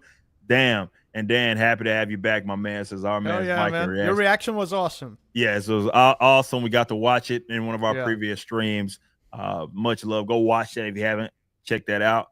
Viking Reacts did a phenomenal, awesome reaction. I love everything about it. Okay, so that is also my man's Viking Reacts became a member, so appreciate that. And I'm trying to get again all the ones pertaining to the single. Diane with a 10 says, hey guys, well done. This is totally freaking amazing. I would love an EP on a CD. It would be, oh yeah, for sure. When we do a full EP, it's going on a CD. We're gonna do vinyls. We'll do all the fun stuff. Good to have a Norfrica CD in my collection. Thank you so much for that, Diane. We appreciate you. Okay. We have Rachel. You keep banging the tunes. We'll keep buying them. Great work, you guys. The bar has been set here for your continued success. Thank you. Or here's to your continued success. Thank you so much, Rachel. Appreciate that. MMA Crease King, my mans. What's up? I was on the stream not too long ago. Says with a 5. Eric, you realize you are #1 black comic metal artist. I know you don't care about that stuff, but now I got ammunition for these SJW. It's funny because you know the guy that I don't even remember his name, and it's not important. I remember when the Ripperverse first launched, he had taken big exception to us existing because his tag on all of his videos and his platforms that he'd be on, it was always #1 black publisher or something like that until obviously came along. And yeah, coincidentally, he didn't like you. Yeah. What a coincidence! What a coincidence! He was not a fan. Sure it is. Yeah, man. People are so transparent, man. Yeah, exactly. But yeah, shout out to MMA Crease King. I haven't. Okay, We have shout out to you, brother. Thank you so much. Margaret says, congratulations. No, there's no comparison to what y'all have accomplished in this performance. I'm looking forward to more collaborations. There will be more. Oh yeah. There will be more. Thank you so much for that, Margaret. And I can't wait to give you more. Did she eat it? Oh, my dog's getting peeled by my wife, and she's like scooting under me. Oh, Yeah, so she tried. Well, she ate it though. She's good now. All right. We have wait. Kiwi Classic says what a New Zealand too says. I just bought it on Amazon. Again on Amazon. Appreciate that. Thank you so much. It'll count over there. So there's that. So thank you for that, Kiwi. So to show up on the Billboard charts, it's the top 25 places. The top 25 positions. Yeah. That's what they report. They show publicly the top 10. They show publicly the top publicly 10. the top 10 is what they show. So yeah. What if we chart again? That's what I said. Like, it's not impossible at all. Like, that's why people that are like, oh, I'm gonna go buy it on Amazon, I'm not gonna stop you, because I mean, just because we charted once does not mean we could do it again, right? So yeah, by all means, go get it on Amazon. By all means. It could chart again. That'd be pretty freaking wild if we did it. Yeah. Amazon, iTunes, links on YouTube, and your site next time. Yep, that's what we know. We know what to do now. Yes. So that's for sure. I think my earlier super chat might have gotten lost. Cheryl, did I miss it? One? I don't see it. Someone, I don't know if one of my mods can do some scrolling and find that. Because I'd love to read it. Andrew, if you see that, maybe on the back end, just copy and paste it, and I'll read it, because I didn't see it. Okay. Cheryl, we'll get to it. We'll find it if it went went through. Congrats on all accounts, especially for not losing your rag over this stuff. Talk about telling you after the horses bolted major stuff up. Kiwi Classic. Yeah, I mean that was the part. Like, hey, the day after, they released it, and then they lay that on me. It was like, that's an interesting thing, to say the least. The chat says, bought another copy off Amazon to move the needle. Hey, like I said, I'm not stopping anybody from buying this thing on Amazon again. We know that it's going to count over there. So if you want to buy it on iTunes there, by all means, go for it. Okay, we got that one. Set my phone ringtone to Glorious Death, says Elaine, and I nearly jumped out of my skin every time it plays. Let's go. Yeah, it gets you pumped up. Get you pumped up for sure. Hear that Viking it is on the voice. Spotify gym playlist. Let's go. Okay, Cheryl with a 10. Quite a bit of Muse. Come on, man. Cheryl, too early. I'm just too saying, soon. Too soon. Too soon? Cheryl with the 10 says, so we got it. Appreciate Brando sending this to me. Says, congrats on the continued success of Norfrica Glorious Death. For sure, this song is living rent-free in countless people's heads. I'm glad you guys are liking it. Appreciate that so much, Cheryl. So I don't know why it didn't pop up on the back end, but that's StreamYard for you. But we got it. So thank you so much for that, Cheryl. And I'm glad that you're loving the single. Bev says, what a 5 Billboard chart says based on sales, streaming, and radio airplay as radio stations choose who they promote. Could that be? Well, no, that's not for like that, not the digital song sales chart. Like the other ones, like the main rock chart, like, yes, that'll consider radio, streaming, all of that stuff. And like Billboard Hot 100, all that's gonna consider like everything. But the digital song sales of any genre is specifically sales. That's all they consider. They don't consider streams. We have anything to support Ocean Man. Norfrica. There's the chat. Make the song available on TikTok. Is it not? It should already be on those. It is on Instagram. I don't know about TikTok. The TikTok power is stupid. Yeah, I don't understand that site, but I know a lot of people do silly dances. So if you want to do silly dances to Glorious Death, go do it. Go for Fine. it. I'm all for it. Do it, ass. Their reactions filled with manly tears of joy. Let's go. This is Viking. React says it does what music is supposed to do. It's not my workout song helping me shed those pounds. Hey, I love Let's that. go. The latter point I love even more. Right? I love to hear people working on their bodies, man. That's what it's about for me. And I know Dan can feel me on that as well. So appreciate that. Appreciate that so much, Viking Reacts. Again, appreciate you reacting. And if you guys what a way to fat shame me. Fucking unbelievable. Jesus Christ. Big shout out to Viking Reacts. Thank you so much for that. All right, we have, again, guys, there's some that aren't really about the single. We'll get to those at the end. Francis with $100. Aussie. My goodness. Says, thank you so much, Eric and Dan. I love working out the glorious death. And my personal trainer likes the single too. Shout out to your trainer. Nice. You need Ocean Man to add to that. Still available on Amazon. Oh man, stop Spotify, trying to steal our thunder here. You've done it. You had your time. You were already on top of the mountain, man. Congratulations on your success.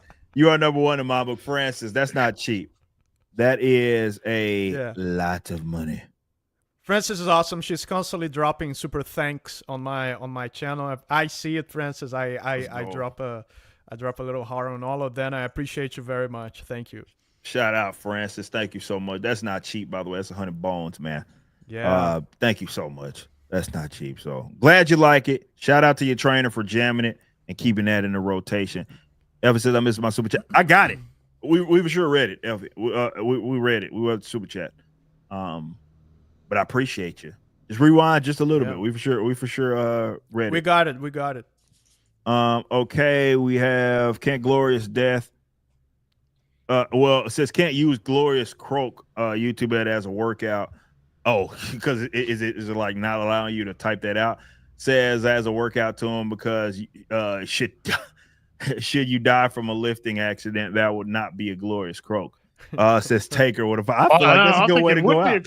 Yeah, depends on the lift. Depends on the lift. If you die like with 10 kilos on the bar, well, for sure that would not be glorious. But drunk 3PO is left. You can't insult him. Oh man, he's been working out hard. Taker, I appreciate that. I'm told. Angie with a 50 says keep the songs coming. They delayed us. We will not be denied. LFG, appreciate that. Let's fucking go. Go. Yeah, like I said, there's going to be more songs. We know the rules now, and I'm sure they know that everybody's going to be watching, so it's going to be less likely that there's some hiccups and stuff, I'm assuming. So I appreciate you. I appreciate you so much, Angie, for that 50. That is not cheap, and we got an EP that we got to work on. Yeah. Okay. Feel free to join the workout fun. Silverback says Viking Reacts. He's been doing it. I'm hitting the gym today, actually. Let's go. Let's go. What you working out today? How to walk. Nice. It's a good start. It's a good start. I did a bunch of today, Wednesday, Olympic lifts. So that was I was doing. So a lot of power cleans. And then I did a Metcon after that, which sucked. I wasn't training for the women's world record, but there's been a bit of a turnaround in the US over the last 24 hours. So yeah. You can't do that anymore. I'm a little bit torn now, about which weaker demographic I should target in an effort to elevate myself. Maybe the Special Olympics. Yeah, that's still on the table. Dude, those guys gonna fucking whip my ass. Fuck off. That'd be even more embarrassing. Yeah, today after the show. Go ahead. Dude, did you see the Insta I posted on my story yesterday? This little blind lass, and she's in a basketball game. The fucking court is it's packed, and she's doing a free throw. So they've got a woman who's tapping where the basket is, so she can hear, and she fucking does it, fucking nails it. Oh, that's sick. Don't they use little bells inside the ball for that? I don't know about the actual game itself, but this was a free throw, so they were right. They were tapping where the basket is, so that she could get like an idea of elevation. Yeah, that's really cool. That's very and the auditorium went fucking nuts, dude. I was like, wow. So it's fucking onions in here. Oh Hell man. yeah. Okay. And okay, that's the last one. Okay, so this is a story that I know Az is gonna be fond of. Which not one fond- is lost, the Neil Cuckman or Kotaku? Oh man. Well, Because Kotaku. all right, just I gotta fucking pull up the story. Talk about Kotaku real quick. Kotaku got sold. Really? He got sold to Gizmodo owners, Caliops or whatever. But yeah, Kotaku has now been fucking sold. So expect most likely mass fucking firings. A probably non Gizmodo, because Gizmodo are fucking shit as well. Let's not fucking be Yeah, around. I was about to say it's But not they like might just implement an AI to do all Yeah. the fucking work for them. So yeah, it's a huge thing because I guess they might have to start reviewing games again. might have to no. start doing their jobs, huh? Yeah. Do we know for how You know much? that's the last thing. I'll look up. Let me see. I Let's see have if the I can article find pulled a number. up. Let's see if Ripper could have bought it.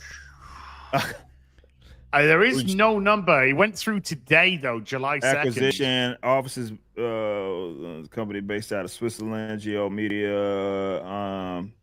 Yeah, it doesn't say. We don't see numbers. Says Ripper could have bought it. Yeah. Just I don't see. I joked about buying it like 2 years ago. I did. But yeah, because I remember tagging. I was like, how much for it? Like, I know it can't be going for that much. Yeah. But yeah, I'd be interested to know how much. They say they have a 3 million user base, million monthly users in the US. And total social media following. User, what does that mean? Is that a paid website? That I don't know. I don't know what exactly that means, but I mean, it's just people who go to the website, people who pay for the website. Maybe. What's that? Yeah, I don't know. 3 million. They say they have 3 million monthly users. What does that mean? Oh, I imagine that's just traffic that passes through the site over the course of a month. Yeah, not paid customers. Yeah, Just people. No, they wouldn't be getting sold if that was the case. Yeah. That is traffic that passes through the site. That's all. Yeah, right. I mean, I'm probably 2.1 million. Just putting up their articles to rip the shit out of. So shout out Kotaku. What happened with Neil?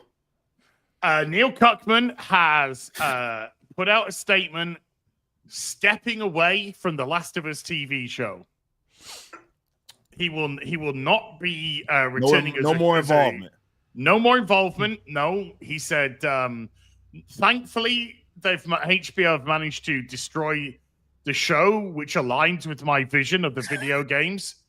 So I am now almost as if we were right when we said what we said about the actual game, and like then you tried it in a new medium and it had the same damn reaction. I don't know. Mm-hmm. And now he says I've got to return to Naughty Dog to work on our latest flop. Intergalactic Wakanda Forever. Intergalactic Heretic Prophecy, whatever. Yeah. Whatever the name is. Yeah. I got you. With cast from The Last of Us 2, that wonderful game which everyone loved. So I think I don't think there's any more need for him to do anything with the TV show. Next season, they've said that Abby is going to be the main character. I'm pretty sure everybody's looking forward to that. The second part of the video game. It's going to be an absolute bomb. I wonder if that stupid moron who plays Ellie can say anything else retarded in the show as well. And out of the show. I'm gonna be a dad.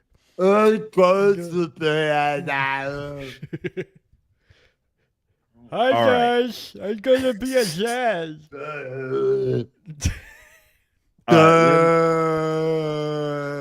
So this is a story that obviously impacts the industry. I mean, Dan's going to be able to fill us on this more so from the economic side. This is going to be interesting. Pull this up.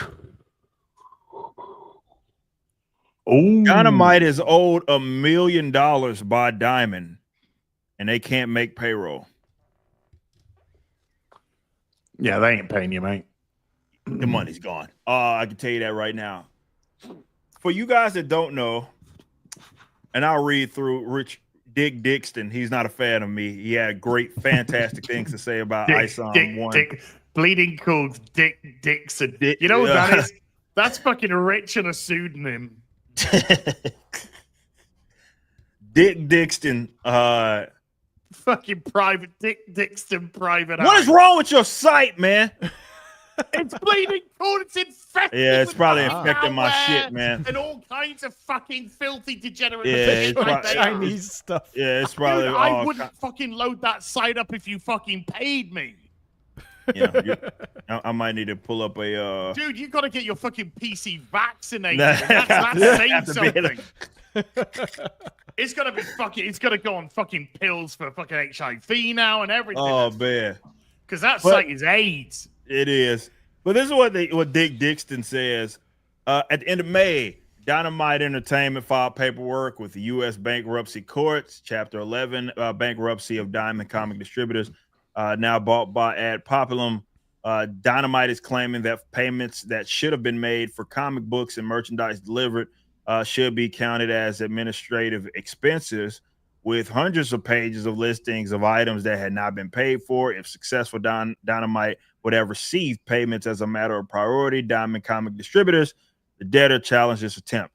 So for you guys that don't know, Diamond used to be, they essentially had controlled the entire comic book industry's distribution. The only gig in town. They were the only gig in town for the most part. Everybody went through them. Marvel, DC, everybody went through them. And if you wanted your stuff in stores, shout out to all the comic shops that are now going under because you refused to make an adjustment to the changed kind of perspective, and you wanted everything force fed to you by one distributor because you didn't want to go through other ones. Nonetheless, that was the industry, right? That was the industry. Well, they went under. It was a bubble that was always going to pop, and here we are. And there's a lot of people that are caught up in this that have not gotten their bread. Okay, so it says now into July, nothing, and by July they don't mean me. Says nothing on this seems to have progressed, and now Dynamite has asked the courts to hurry this along. Good luck trying to get the government to speed up with anything. Says the bankruptcy rules allows the court to shorten notice periods that when an act is required or allowed to be done within a specified time by these rules or by notice given thereunder by order of the court. The court for cause shown may in its discretion with or without motion notice or notice order the period, period reduced. So Dynamite is currently owed $1 million, it says, for shipments made by the debtor. And they said Dynamite, a small company with less than 30 employees, does not have the funds to make payroll this week. So they're basically going in debt. Well, if they're gonna keep going, well, they're foreclosed. They'll foreclose. Right. Yeah. They're not going to get out. They're not going to get out. They're not going to get the money. Like, I'm gonna tell you this right now, they're not going to get the money. But this is what I think a lot of people that have been talking about this specific issue said, that we're really on the front end of the impact of Diamond going under. And over the course of the next year, there's going to be a lot of there was some that fell immediately. There were some publishers that already said, like, well, we're done. We're cooked. That was it. Some of the smaller publishers. But there's going to be some of these guys that are just not going to be able to make it out on the other side. And it sucks that, you're funneling all this business through this institute, which is, again, why I'm all distribution. Not having control of distribution, knowing what I know about business is fucking terrifying. Right? Physical distribution, that is, right? To me, that's absolutely terrifying. It's one of the big things. I know everybody called me an idiot when I said we weren't going to use Diamond. Shout out to all of you guys out there at the time who told me it was the dumbest thing that I could have did was handling our own distribution. Turned out that was the greatest idea that I had of all. Why aren't you as lazy as us? Why can't you just not give a why? We just can't be asked for this shit. Come on, man. Exactly, but what is the usual deal, Eric, that Diamond would ask from you, like a percentage? What kind Well, of percentages? so you're going to pay them. So typically what's going to happen is you're going to be operating at a percentage of, so how Diamond work, it's not even like traditional distribution either. It's they call it a direct market for a reason. So what's happening is not only is the retailer attached to this distribution effort, but so is the publisher, right? So you have publisher who's basically effectively selling it to the distributor who's selling it to the retailer, right? Yes. It is basically how that chain of command works. The retailer's buying it for percentage. It varies, maybe 40% like off of what the retail price or whatever that it is. I'm not saying that's concrete. It's going to differ, Right. but give or take around there. And that's how much they're going to buy it for. Put it in their shop, obviously sell it for the full retail price. And there's all the gimmicks and schemes and scams that are a part of it. The whole incentive variant thing where, hey, if you buy 20 of these, you get this one rare cover and all that are tied to that. Huh? Okay. See you. Oh, wife's leaving. Wait, her down, for so good? she's got this big ass For fro. good? For good, Dan? No, not for good. Not walking out on me. Not yet, at least. But no. Wait, shit, that's going to be breaking news. Breaking. Oh my God, my wife is outta leaving. here. She's gone. Live on stream. My wife's Moving to Diamond. yeah. I've suffered the same fate as Diamond, actually. But seriously, but yeah, that's give or take how it works. But again, what terrifies me the most about it is like what happens with this. You have a complete disruptor of your fundamental, like how you make money. It's because, as I would say, 95%, most publishers, definitely the smaller ones, are running their business or their operations through the distributor. Right? Yes. That there may be some outliers, digital sales or something like that, but for the most part, most of their businesses ran through the distributor. So you can imagine, about 90. About 90. Yeah, I would say about that, right? So you can imagine if that falls, that distribution falls, you're assed out, right? No matter, even if you can find another distributor, the resources that to get onboarded and now have all your like that's going to be a process, right? So think when of they it went this way, Eric, right? You have 100%, and part of your audience is 3%, and the vast majority is 97%. Yeah. And then you go, hey, this 97% of the audience, which props everything up, we're going to abandon them and just focus on the 3%. Yeah. Then you get entertainment across the fucking board. Yeah, that's pretty much what happened with the entertainment in general. But no, that's effectively what happened here. So that's why so many of these guys went under when it happened. And like I said, we're still, this is going to be, again, you're talking a year at minimum. Now, what happened for you guys that are curious, obviously DC and Marvel, the big dogs, they were able to pivot. They pivoted. They took the opportunity to pivot in 2020 with the whole COVID thing. Yeah, Penguin Random House, who's one of their distributors, as well as what's the other Lunar Distribution, are the two main ones that are still doing their thing for the big dogs. But they're going to be able to pivot a lot better. They're in more of a position there, at least to financially eat whatever costs are associated with the inconvenience. These smaller guys can't. So their distributor went under, and effectively they're screwed as well, because again, they're getting paid by the distributor, right? And then there's always going to be some deal maybe it's a net 60 or something. Yeah, we'll get you paid and we'll pay you out for how much you sold, whatever. But it's going to be like 60 days after that shit happened. Like that's the type of stuff that's happening in this industry, much like the music, and there's so many similarities, much like the music industry here. And yeah, if that, I don't want to call it a monopoly, but they pretty much control the entire industry. That goes under. These smaller dogs are the ones that are unfortunately going to suffer. So yeah, man. Is Dynamite small? What's the biggest? Dynamite's thing pretty they small. did? The Boys, right? I don't know. Yes. Did Dynamite do The Boys? Oh yeah, Yes. yeah. Dynamite. I think that's the biggest thing they ever did. Yeah, Yeah, and they're one that's of the- going back, what, 2008-ish? They do Yeah. Red Son. Dynamite do Red Sonja. Yeah, they Oh, do really? do Red Well, Sonja. They do Red yeah. Sonja. Yeah, that's true. Ah. But yeah, Yeah, like they're kind they, of small. Yeah. yeah, they're relatively, obviously, yeah, but they're one of the bigger, smaller ones, Yeah. for sure. And they go on it, and you can imagine everybody behind them. They're struggling right now. And look, I made this point before, and it's not a popular one, but I want y'all to understand. I care a lot about this industry. I wouldn't have invested $300,000 of my own fucking money to start this company if I didn't. And this is going to be controversial. I'm going to say it again. It's going to be controversial, but I need y'all to bear with me. I understand how comfortable everybody was for a very long time. To me, with the comic book industry as it stands, there needs to be adjustments from everybody. And when I say everybody, I'm not saying just from the distributors. I'm saying from the comic shops as well. They all need to make an adjustment if this thing is going to last in the same capacity. I get a lot of them. This is why I think a lot of them have moved on to, like, they're not. We've talked about this a million times. As these comic shops aren't just comic shops. They almost can't exist just as comic shops. No, you will never walk into a comic shop today and it just have comics, Right. unless it's a back issue stockist. Yes. And that's all it is.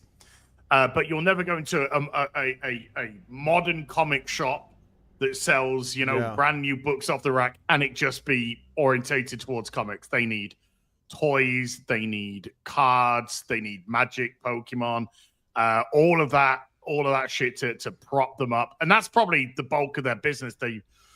They still probably do minor business through modern comics. I know that DC's seeing a slight tick up with Absolute. Marvel's with not, but yeah, Marvel DC. isn't, no, but DC's seeing a slight uptick in sales due to the Absolute brand that released.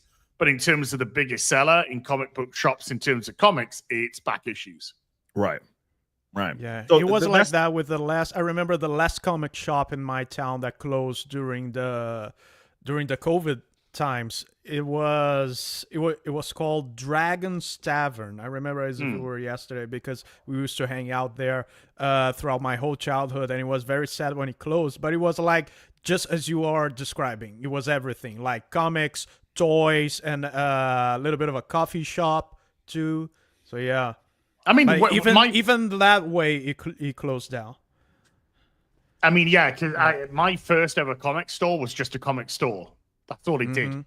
He just did new comics and back issue comics, and that was all it was. Then, when I'd exhausted what I could get from him, then I would go to Forbidden Planet, for example. But yesterday, I actually went to a local comic book store yesterday. And because I'm not in the UK, I'm away from the UK, I want to start a little bit of a comic collection here as well, So I was in this comic book store, and I was just buying a couple of trinkets for friends and family and whatnot. And on the shelf, he had a completely bundled up all parts of Nightfall, which I'm a big fan of Nightfall. So had all the parts of Nightfall, plus they had the Shadow of the Bat tie-in to Nightfall as well, which also had the 2 showcase issues from 93, Showcase 93. And he had the whole thing. Is in mint condition, comics are in mint condition, £20 UK. Oh, £20 UK for the whole thing. I fucking snapped it up immediately. that is sick. just to have that for here, and yeah, I was just like, that's great. But here's all I'm interested when I go in there, the vast majority Back of stuff issues, man. is just back issues, Well. and then the Final Fantasy Magic cards, which I got. Yeah, but like my argument has been this: I just don't. I think that so much has changed about and this is why I think that comic shops and people. I'm not exactly coming up with an original opinion about as far as the decline of the industry. Like there's a couple of blame. Let's just share blame to go around for even how comic shops have approached things as well. But my argument was. and this isn't just because I run the Rippaverse, right? We have a retailer portal. You guys know that. Like comic shops buy from us, just they can do that. But these guys are going to have to get on their grind as any other businessmen men would. Like they got spoiled with this direct market shit where they went to one guy, one platform, one distributor in Diamond at the time. Now they split it up into two, but you get what I'm saying. They went to one place and they got all their books, and basically whatever they put in their face, whatever previews that they had, that was what they were buying. But when you see that first of all, that model was always broken. I did a video. If you guys want to go check that out, direct market, it never made sense. I mean, there's been a largely over exaggerated in how people think of like the success of comic books and how good they're going. People seem to forget in the late 90s Marvel's bankruptcy. It was a thing, right? So it's a lot of that stuff is overstated, but direct market in general never made sense. It was a bad economic model. And Diamond's really always had some sort of problems there. But what I believe is that now how people find out about media has fundamentally changed. So my argument, and just as an example of what guys could, I'm not saying this. I know some people are gonna be like, well, you're just saying this because Rippaverse stuff. Rippaverse has a portal. I'm not even referring to myself. But there are people that make waves independently, right? That may not be going through them as a distributor, right? They may be doing it themselves. They may have kickstarted something. You get what I'm saying. I think comic shops need to start doing their fucking homework. Go seek the titles that maybe your customers are going to be interested in. Maybe it doesn't have Marvel slapped on it.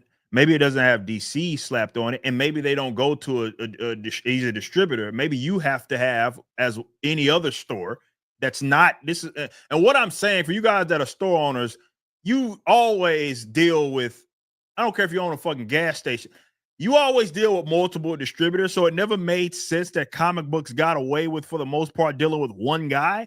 But any successful business retail store is usually operating with like multiple distributors that they're working with. I think comic shops need to start adopting the same model. And maybe it's not just one distributor anymore. Maybe it's not two. Maybe you're going through 6 guys that you're ordering from, 10 guys that you're ordering from to fill out comics that people give a shit about, right? And maybe that's a model that you adopt that could help sort of turn the tide. But this whole, well, I won't even entertain it. And I know some guys feel me out there because I know you know these guys. They won't even entertain its existence unless it was distributed through Diamond, which is a dumbass economic plan as far as I'm concerned. So when everybody's sales start going down, right, and then you got to close up shop, y'all are all doing the same thing, and nobody made an adjustment, and everybody's like, what happened to the industry? What the fuck? Nobody adjusted. Every other industry adjusts. Everybody consumes media different. Every other industry adjusts. Why do people think that the comic book industry shouldn't adjust? It doesn't make any fucking sense. None whatsoever. Diamond and its fallout is, to me, a symptom, right, of the actual problem.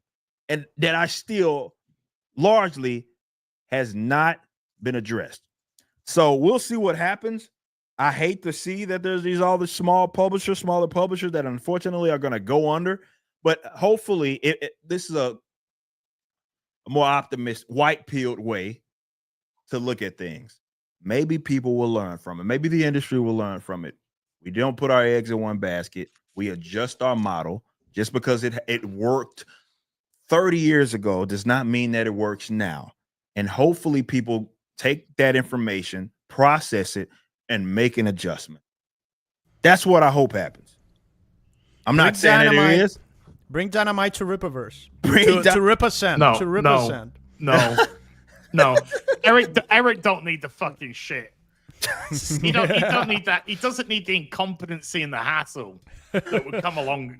But do you guys see more, like, as the rise of independency goes on with so many different industries, including the comic book industry? Do you see more small companies sort of like doing what Rip-a-Send is doing, and offering that way out? for comic book creators. Well, I think the question should be, Dan, how the fuck There isn't. have DC and Marvel not adopted their own distribution? DC, it looked like they were going to do it with that partnership that they had with Midtown, but then I don't know what the fuck happened out of that. Then that just quickly became Random House or Lunar. I can't remember which one. Luna. One of them. But yeah, like it was weird. But yeah, it doesn't make any sense. But that again, they're stuck in their old ways. So look, whatever they're gonna do whatever they can do. And again, look, I know they're busy. They're turning every character fucking gay, right? So I know they're busy right now. But yeah, it could have taken a priority. Yeah. But Lucas brings a good way. He says they're going to have to put in the effort. Diamond made these retailers lazy long term. Agreed. Yes. They were going through one. Like you can't think of another store, like retail store, doesn't matter what, small or big, where you only dealt with one for like modern new product. You only dealt with one fucking distributor. That doesn't make any sense in any other industry, right?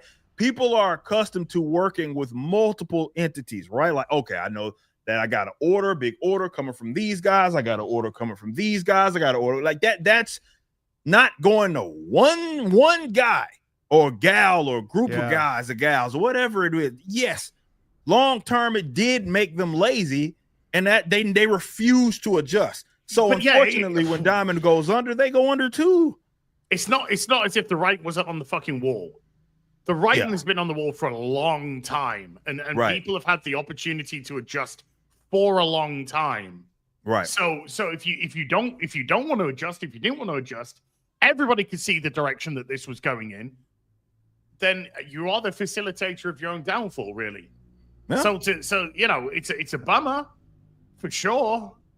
But I think there's got to be some serious fucking internal looking at each other and going, well, if we'd actually made some fucking moves when we saw what 2-3+ years ago that this shit was happening, this shit was falling apart. It was on its way, bro. And you didn't adjust.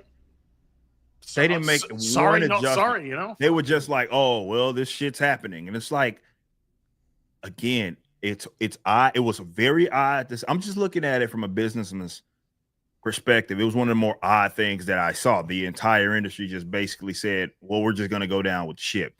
And they refused to make an adjustment. They absolutely refused to fucking make an adjustment. And this is why stuff never lasts. But it's crazy, right? Because right, Eric, you take $300,000 of your own money. You start the Rippaverse, right? You create your own characters. Who knows? You could have done 100,000 on Item 1. You could have done 50,000. You could have done 500,000, right? You didn't. You did 3.7 million, right? So you do 3.7 million on Item.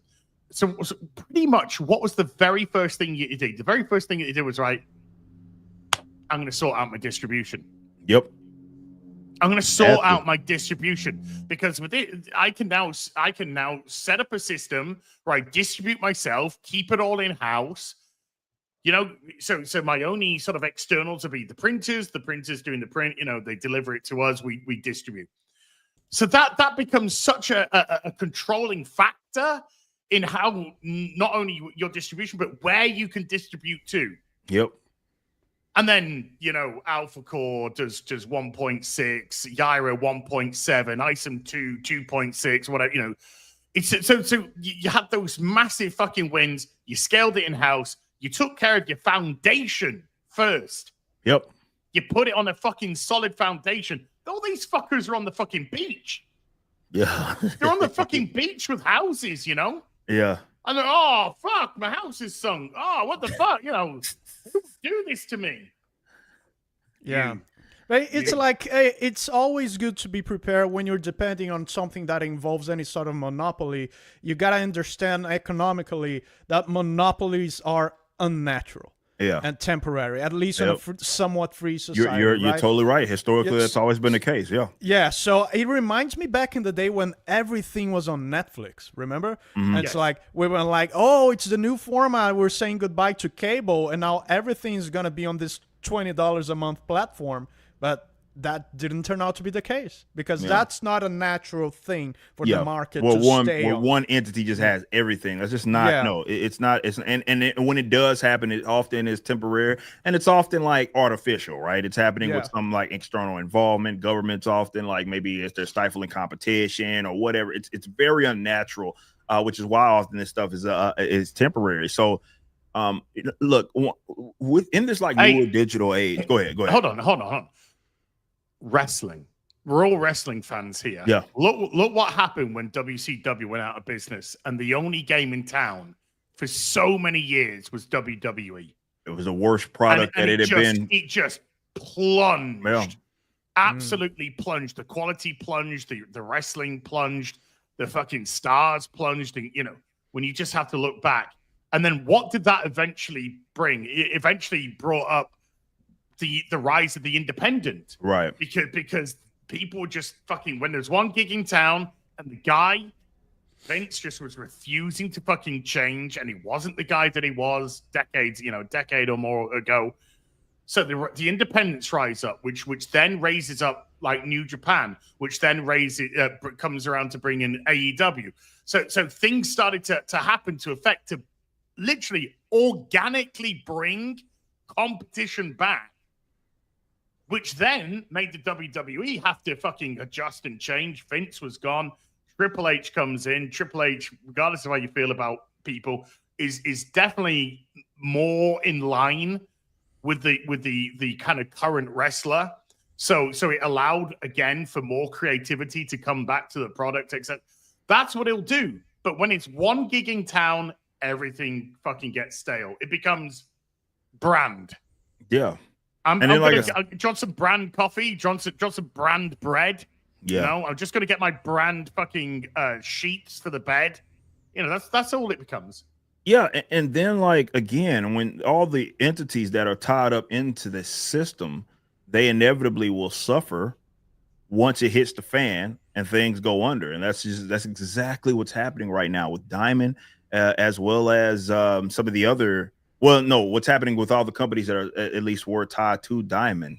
The bigger ones, yeah, they were going to be able to stay afloat and make an adjustment, but for the most part, these other guys, we're still feeling the brunt of it. And for Dynamite to basically be like, guys, we cannot. They literally are saying they can't pay payroll. Let me make you a personal question that you can feel free to tell me to fuck off, which is related to the subject. Right? How many inches? How many? No. That later, but do you have sources of income outside of YouTube? Outside of YouTube, by other platforms, small, absolutely minuscule comparative to YouTube, or certainly, yeah. Because you know what I'm thinking about. Yeah, I have sources of income outside of YouTube. Rip obviously does. Yeah.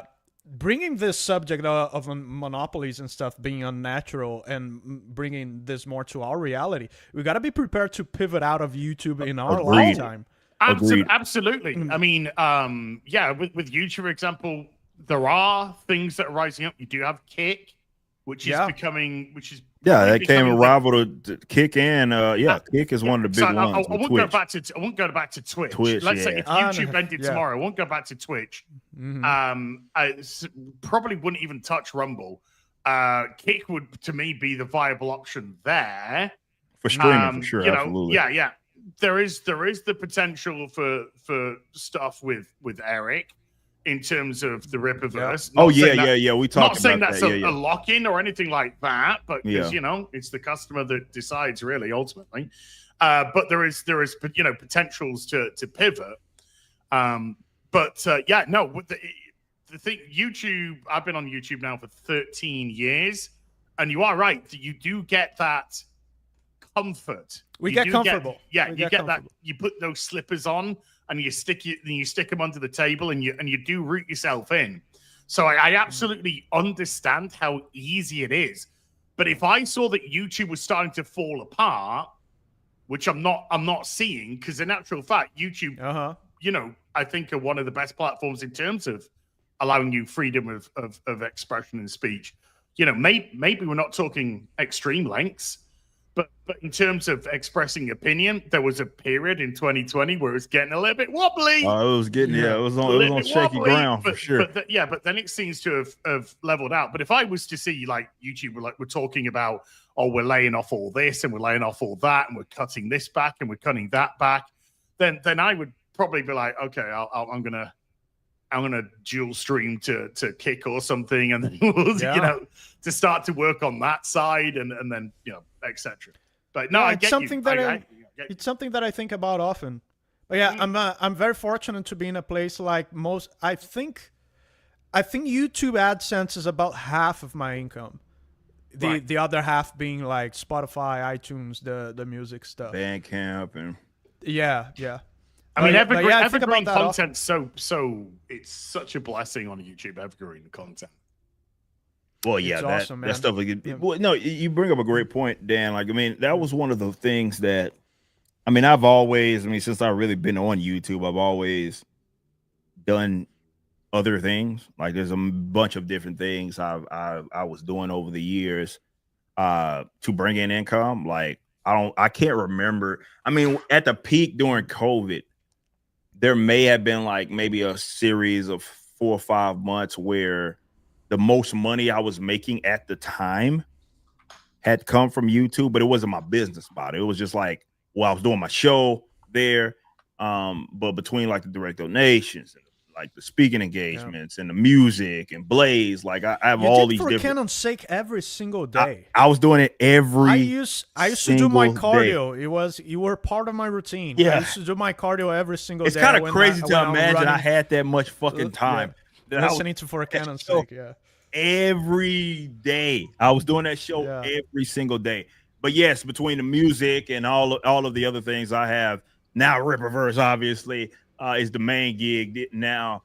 It is. It does come with a sense of comfort, like not necessarily comfort. Like I wouldn't say like in the literal sense. It's more of liberating because it's like okay, you feel settled. Yeah.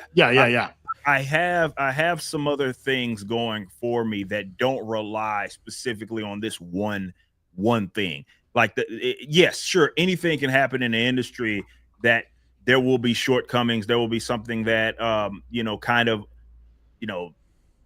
like you have to make an adjustment. We've had those over the last 3 years, and it can happen fast. Yeah, it can. Canada decides they want to fucking go on strike or some shit. Canada poses some shit, so that disrupts. Brazil just out of nowhere banning social medias. Yeah, right, something like that. Right, like it happens. Like it. So there's gonna at some point be a time where like you got to make it, and that's really what you're doing. Or I would think and imagine a good businessman is trying to always do is look, you can't prepare for every single thing, but you're at least trying to put your company within the best spot to in the event something does happen, you can withstand it and not be something like what's happening with Diamond, where all it took was them going bankrupt, and unfortunately other businesses also went bankrupt out of it, right? Because they had all of their ducks, I guess, kind of in that, it caught up in that system, right? All their eggs in that basket. All the eggs were in that basket, and that's what's again, that to me that's terrifying. Like when I just, especially with distribution, because look, you're talking about the core of your business. If you are selling comic books, physical media, right? Like it's about getting the items to the customer. And so you now put everything in this one thing. And now because that went under, you no longer can get that to the customer. So therefore you can't bring in any income. That's terrifying to me. That's just that I just couldn't imagine it. That's why. And like I did, and I don't know how often I've talked about this. Before I started the Ripperverse, I did a lot of market research, a lot. So though everybody was going the direct market route, the reason why I did not isn't because I was just, I guess in being a successful businessman, it does require you to be just a tad stubborn. And some, sure. But that wasn't the sole reason why I did it. It was more of I couldn't make sense of it. So when I'm asking questions and I'm looking at what the competition's doing. And I'm not saying competition and like they're taking fans from no, I'm saying competition like they exist in the industry that I'm in. I was looking at them and I'm like, what y'all do doesn't make sense to me. I can't make it. I've tried. Like I've legitimately tried to make sense. Why y'all go this route to distribute your comics? Economically, it seems a little foolish. So I'm just not going to do it. I just didn't do it. And I think that a lot of people should. I've been pretty straightforward with this with regards to other people that want to start their own comic book business. Like, sure, there are things that you can learn from me, but you need to understand not everything that I did can be replicated by you. Yes. And that's not a negative thing. You need to find what works for you. Yeah, exactly. Right? Yeah. You need to find what works for you and with the resources that you have available to you. You can't replicate somebody else's lightning. Exactly. It's not how it works. Exactly. Right. And unfortunately, that's what happened with the mainstream industry or the United States comic book industry, in that everybody was just trying to do what the other guy did. And that's how Diamond got as strong as it did. It's not like because it economically made sense. No, it was like, well, that's just how everybody does it. So I'm going to do it. You distribute everybody distributes their books through this direct market setup, as illogical as it is. So I'm going to do it. And that's why I'm like, I can't make sense of it. So I didn't. I think that's what a lot of companies, hopefully in the comic book industry, now that something like this has happened, will end up doing, because it's a crying shame that Diamond, and there's a bunch of other, there's a story that broke as well from Dick Dixon from Diamond talking about Ad Populum can't yet deal directly with Diamond co-signment vendors. An executive at Ad Populum, the company that purchased Diamond Comic Distributors, has confirmed to Bleeding Cool that they have been restricted, from dealing directly with co-signment vendors, and has had to go through multiple bankruptcy estate for everything, including correspondence. That's fucking nuts. Yeah, man, this is a mess. This broke today. This actually broke today, right before the show. It's a mess. Like we're not over. This is not over with. Just because they went bankrupt, dudes. This is gonna be a fallout unlike any other, man. So unfortunate. All right, let's get some of these super chats real quick, because there's a bunch of them. Big L Studios says, Ripper question. I've heavily considered utilizing the service to bring my live action universe to comics. Question: does my book have to be already drawn, or can you do that as well as just the script I have? Well, we look at Ripper as more of a service provider, in that we can do pretty much every stage, at cost. But as far as publishing, which it sounds like what you're looking at, which is what most people look to for us,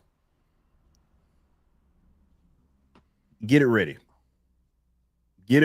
and then present it to us, and we'll and again, we won't take on a project unless we thought we could do a little something with it. And everybody's at various stages, but we've also done other things. Like, you guys know that some of the fulfillment stuff that we've done, shipping and things. We've worked with Star Wars Theory there as well. But I mean, without trying to speak out of place, because obviously your company, there's got to be a statement of intent. Yeah, you can't come to a company saying, I've got ideas. Right. You got to have something tangible. Right. A company's not going to take you seriously unless you've got something tangible to work with. Because if you're saying, I've got this in place and this in place, and I've got this written and that written, but I haven't got anything down and done, what's that company going to do? Right. It's not much we can do with that. Yeah. Right? You got to bring something to the table. Yeah. So see your ideas through. That's the best way to present it to us for publishing.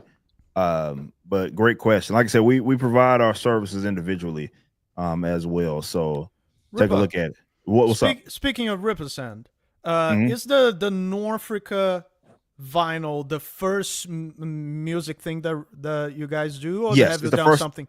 First thing Ripperverse, first music related thing that Ripperverse has done is North. Well, you haven't done physical media for music independently before with Backwards. Oh yes, we did with backwards. Yes, well, with backwards, yes. Because so what happened? So how can I explain this? So backwards, a lot of people don't know this. Great question. So backwards, we released the single and we released the album Veracity, for example, independently. But we worked with for distribution at the time with Stay Sick, who I think was working with Equal Vision at the time. So we owned all our publishing and everything, obviously there, but we Just basically outsourcing distribution. Right, exactly. So so now you're distributing your music stuff for the first time. For the first time, like 100%, like not paying someone else to direct to customer. Right, direct to customer. This is the first project that's like where top to bottom, it's all us. Like, yeah, we've done like with backwards. We've done like I saw the merchandise. We've distributed some of that stuff ourselves, and even when we bought the physical copies, you know, we had the stuff that we were doing on shows, but after the initial tours that we did with like Moss, we did a tour with Vanna. Shout out Vanna. They're no longer a band anymore. Because we were on their farewell tour. But the farewell tour that we did with Vanna, after that, we ended up like having our own website for the first time and actually having people be able to purchase items directly from there. But yeah, like that the bulk orders or the bulk was done with a lot of help. Shout out to our man's Franz from Attila helping us out there, because that was like a new territory. But like I said, they knew I wasn't going to sign a deal. They knew we weren't going to do that shit at all. Like it was like, look, we'll have you help us with the distribution, but we're going to own all the fucking publishing. We're not giving you shit. Like you can have that. But this is for sure the first project where it's like doing everything. Yeah. So I asked that. So now with that experience, with knowing about all the shenanigans that it takes, would you consider Represent doing that kind of service for music? I'm asking for someone else. I'm asking for a friend. I'm asking for us. Would Represent consider doing physical media for musicians like CDs? Yes. Now that I know, because it's funny, Norfrica forced my hand to do a lot of market research and working with some of my guys here, and now I know how. It's not easy, but knowing where I need manufacturers and I know where I need to go to make something happen. And have, obviously, we already had the presence to be able to actually get it to worldwide to everybody. Absolutely, yes. Which again wasn't a service that I would think I would have ever offered, but now that we've done it, 1,000% would be willing to do that for other guys. Absolutely. Interesting. I'll tell my friend. You tell your friends, man. We'll have a conversation. What did he say, Dan? What did he say? Hey, got some news for you. I got news for you. No, not those news. Those aren't news. That's old news. The chat says Ripper Records. Ripper Records. Well, no, it's a cool model because like Ripper Send, right? There are other people who do that, but it's like it's not as direct. It's not direct to consumer for the most Baby part. does that. Yeah. Right. And it's not direct to consumer, and most importantly, there's all obviously shenanigans and everything that's caught up in it. And the benefit of like working with a Ripper Send, for example, like with our Yellow Flash or Jay, like because I've been doing something creative for most of my life, I understand how fucked it is for the creator, and I wanted to build a model that made sense for them to be involved in, right? So, like for example, and I always reiterate this because people don't seem to know that Ripperverse does not own Yellow Flash and John Dillard's material. Ripperverse does not own Achromatic Chronicles. Ripperverse does not own Death Shroud. We don't own any of the. We're publishing it and obviously distributing it to all you guys.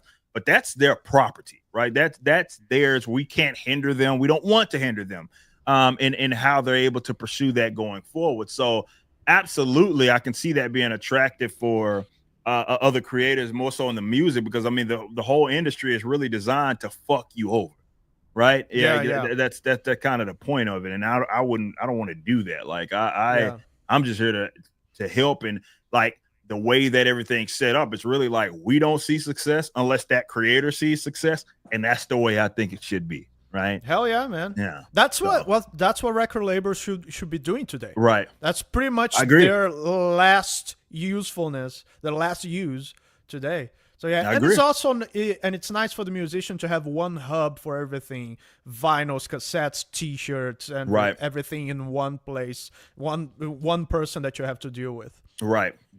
Makes sense. Yeah. DB with us says, "Hang on, I thought reverse was failing." Good work. Yeah. Shout out DB.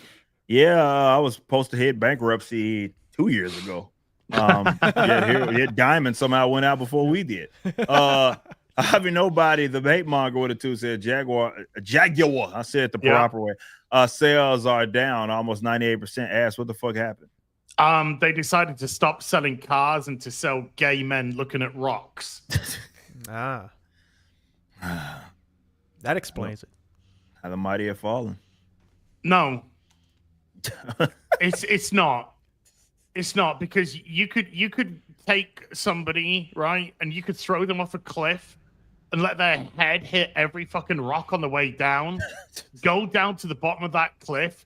They're a drooling fucking vegetable incapable of speech, thought, movement, action, and comprehension. And you could put them in front of that Jaguar advert and they'd still go, that is fucking retarded.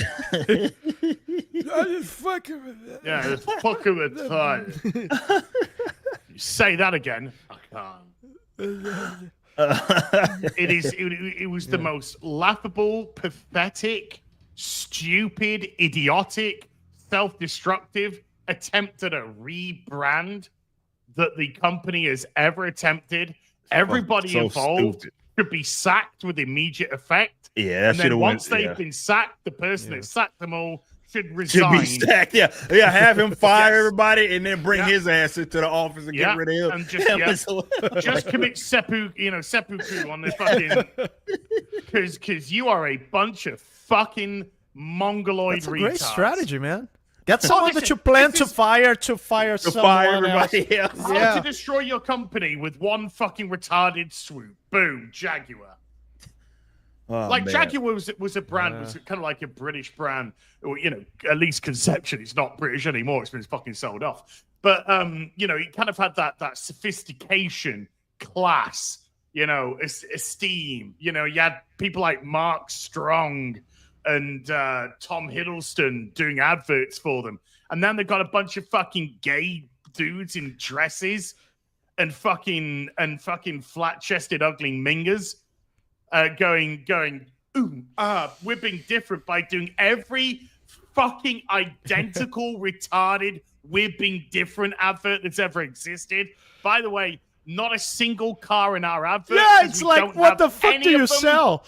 And we're What gonna the leave you fuck? with this Cars, pink rock. cars, question mark. What the fuck do you want me to buy from you? You're not selling. They weren't selling cars. They were selling fucking anal sex with men. Yeah, it's like, are you selling transition surgery or something? Exactly. If you said, "What's this advert for?" I'd be like, I have no idea. Hey, "Bum a guy." I don't know. You, buy I our have no fucking idea. dick chopping services. Is it a Blue Oyster Bar? Yeah, actually, the Blue Oyster Bar is way more masculine than that fucking advert will ever be. Oh fuck. I'd rather I fucking go to prefer- the Blue Oyster Bar than buy a Jaguar. I prefer the Atari Jaguar. Easily any day Yeah. of the week. Wow. It's probably sold more fucking Yeah, units the entire absolutely. No, for real. Not For wrong. real. And then the only concept, the only thing that they showed about a car, and they just went, actually, these are just concepts which are never going to get made. Really? You mean that Jaguar, which is simply copying Rolls-Royce and Bentley, and just looks like a fucking one of those? Oh, you're copied. Be different. Copy nothing apart from everyone else's homework. Be different. Be weird. Be gay. Be Be gay. gay. Do crime. Because you're going to have to steal a car after this because no one's going to buy these. Oh man. Josh Kelsey, as always, stopping through. Hold on, answers the question. Not saying much. No. Not saying much. He's In probably seen the silence. Jaguar advert. Mr. There's nothing much to say after that. Mr. Don, what's up? 5 gifted subs. Thank you, Oh, thank you yeah. so much. We appreciate that. Love that you're stopping by. Welcome to all the new members. We have Justin Martins with a 5. So at some point, we need a greatest hit album physical copy from the Fellowship, Norfrica, Ocean Man, F&T theme, Man Buns Are Gay, etc. Let's go. Yeah. Game. We have Black Kane says with 2 months, but only us Ripper. This is from yesterday. The Suge Knight of comics. He's the. What did Beardo say? He caught. Was it Suge? Is that I think it's what, yeah, that's what he said said. He said he did say Suge Knight of metal. Shout out Black Kane and shout out Beardo. The chat with a 2 says workout to Glorious Death, film it, post it equals viral TikTok. Let's go. Dancing. Yeah, there you go. Gotta dance. Well, apart from the fact I would have a heart attack about 1 minute, 15 seconds in, but other than that, it'd be great. It would be a glorious day. It'd be a glorious day. Carol also gifting 5 subs. Thank you so much for that. I appreciate it. Welcome all 5 of you. Shout out. 2 people gifting 5 subs. Shout out, Carol. Dan Crane with a 33 months says, hell, Norfrica Nation. Let's go. Hail. Let's go. People born in Norfrica are Norfricans. I think that's what you go with, Norfricans. Yeah, that's what you go with. The lost continent of Norfrica. Yeah. Diane with a 5 says, hi guys. I just thought I would handle Lil Red Rocker. Thank you once again for this totally awesome tune. Oh, okay, gotcha. Diane, appreciate that. Thank you so much for the 5. And I'm glad you're digging the old single. Thank you. Gava Mectin, low to see years, 18 months said Diamond can always reband to cubic zirconia. That's pretty good. That's pretty good. That's a great one. That's pretty good. Shout out Gava Mectin. Joanna with the 2 said, do you guys know how Glorious Death chart overseas? I don't. I know that Australia has their Billboard version and UK has it. I have no idea, and I'd have to look. Yeah. That's something worth doing some research for, because I know we got a lot of love out of Australia. I know we got a lot of love, a lot of sales that I saw come through there. So it'd be interesting. You know what else we potentially forgot to clarify? I don't know. I'm just thinking out loud. I don't know if the people from outside of the U.S., if in order to count for the Billboard in the U.S., they need to go to the Amazon.com U.S. and make that purchase there. That I don't know. That's a good question. That's something something worth trying to look up and get clarified. Yeah, for the next time. Yeah. Yeah, for sure. Tony, your What's man up, Tony's Tony? here. Said big congrats to you guys. Love Ripper Dan is okay. But seriously, I'm really happy about the huge success of this project. Shout out my man Tony, Fucking man. Tony, man. He's gay. He didn't go to our last barbecue in our brother's place. What the fuck, Tony? Where were you? Damn, Tony. Shout out He Tony. was looking at the Jaguars. The Atari Shout out Jaguars. Tony. Appreciate you. Lucas with a 10 says, it goes back to what my dad, may rest in peace, used to say, it's better to have and not need than need and not have. Distribution is logistics, straight up. It's necessary to move your products, period. Yeah, it's ever changing, and you have to be kind of on the cutting edge. You can't get comfortable with, well, because this worked the last 5 years, it's always going to work this way. Nah, that's a recipe for absolute disaster. So yeah. Shout out Lucas, man. Appreciate your kind words. Tony again with a 20 now. Says, jokes aside, Dan's an old friend, the kindest, most humble, and sweet Viking berserker you could ever meet. I hope Norfrica keeps delivering awesome hits like this one, professional and super exciting. God bless you all. Let's go. Shout out, Tony. Thank you so much, man. Let's go, man. Likewise. Absolutely. Appreciate you, man. Yeah. Very good thank friend. Very many stories. Yeah. Appreciate you stopping by on this channel, brother. Thank you so much for that 20. Linda with a 2 says Dan remaster Chronicles of Ancient Wisdom. Man, if I were to remake that album, it would have to be a remake, because there's a lot of stuff. You guys are creatives, probably know what I'm talking about. You look at old stuff and it's like, I should have done this completely I would have done this different. on that, yeah. Yeah. So, yeah, if I were to do something like that, it would be a remake, not only a remaster. Makes sense. Take it with a 5. If YouTube goes under, don't worry, as rip a tube and rip a stream. I didn't know I had those going. We'll be up and going shortly. Yeah. It's my new venture, I guess. MCN, yeah. Appreciate that. Taker with a 5. Joanne with a 20. New Zealand says hell and love from New Zealand to you all. Huge congratulations from Norfrica. I love it, Ripper. Would you consider publishing novels and other works that aren't comic form as another branch of business? Absolutely. There's some that have been submitted to us. Obviously, Alex, Carol, they're a little more involved in that process of what we accept. Gary's book. But Gary's book, yeah, I was just about to mention that Gary's book is not a comic. It does have some illustrations in it, but it's not a comic. So yes, that'll be our first book like that we will be releasing. So absolutely, any kind of book, we're up for it. If we can make it make sense, we're game for that. We're the game for doing novels, other things as well, different formats. Because look, books are books. I mean, there's a market for it in several different genres. So we absolutely want to be involved if we can in helping others see their vision all the way through, even if it's not a comic. Though the comic stuff is the bread and butter, it's not the only thing in the world. And we have guys and gals like Carol, obviously has a lot of experience doing her own novels as well. She's an accomplished author. So yeah, there's a lot of opportunity there for us to do awesome things. And that's it. That's it. So man, what a show, by the way. 2.5 hours. This was awesome. Got to chat a little bit about Norfrica and everything happening there, and of course Diamond and all things happening.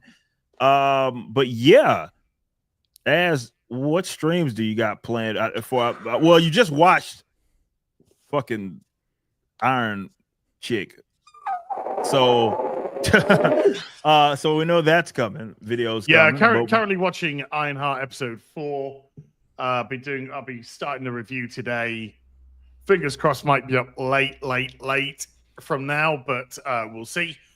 And other than that, might be on open bar tomorrow. Not too sure at the moment. Oh, shout out Drinker. So yeah, might be on open bar tomorrow.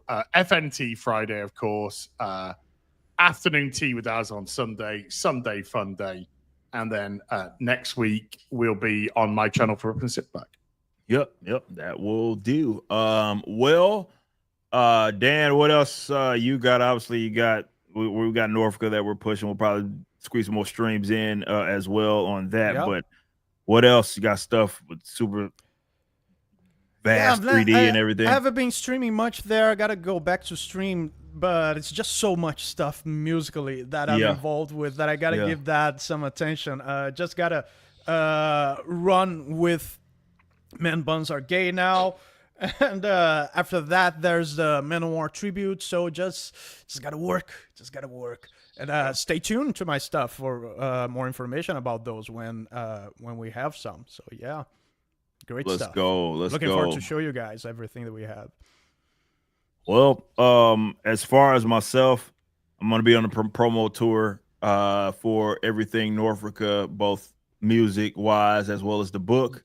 We got Saints and Sinners, we got Death Shroud, we have some other stuff as well. So yeah, we're gonna be grinding, man, nonstop. So yeah, usually the latter half of the week for me is when I start working on that stuff. I get my streams in early, and then I'm like, all right, Thursday, Friday, Saturday, Sunday. That's why I get most of my work done. So I'll be just working on that. May pop in a stream or two here and there, but other than that, just gonna be grinding away, getting caught up on a bunch of work and stuff. Appreciate everybody that's been showing all the love for Norfrica. Again, it still remains in the top 10 of hot new releases, which is awesome, of all genres, by the way. So thank you all so much for continuing to buy the single. And yes, I have a cassette that I have to get. I have some cover reveals that we have to give you guys as well because of some of these milestones that we've hit between Saints and Sinners, as well as obviously Norfrica. And yeah, I will keep you guys posted. Try to go into next week. Obviously, I had people already asked me. We will have some special plan for you next week, which is Rippaverse Day. It's on the 11th.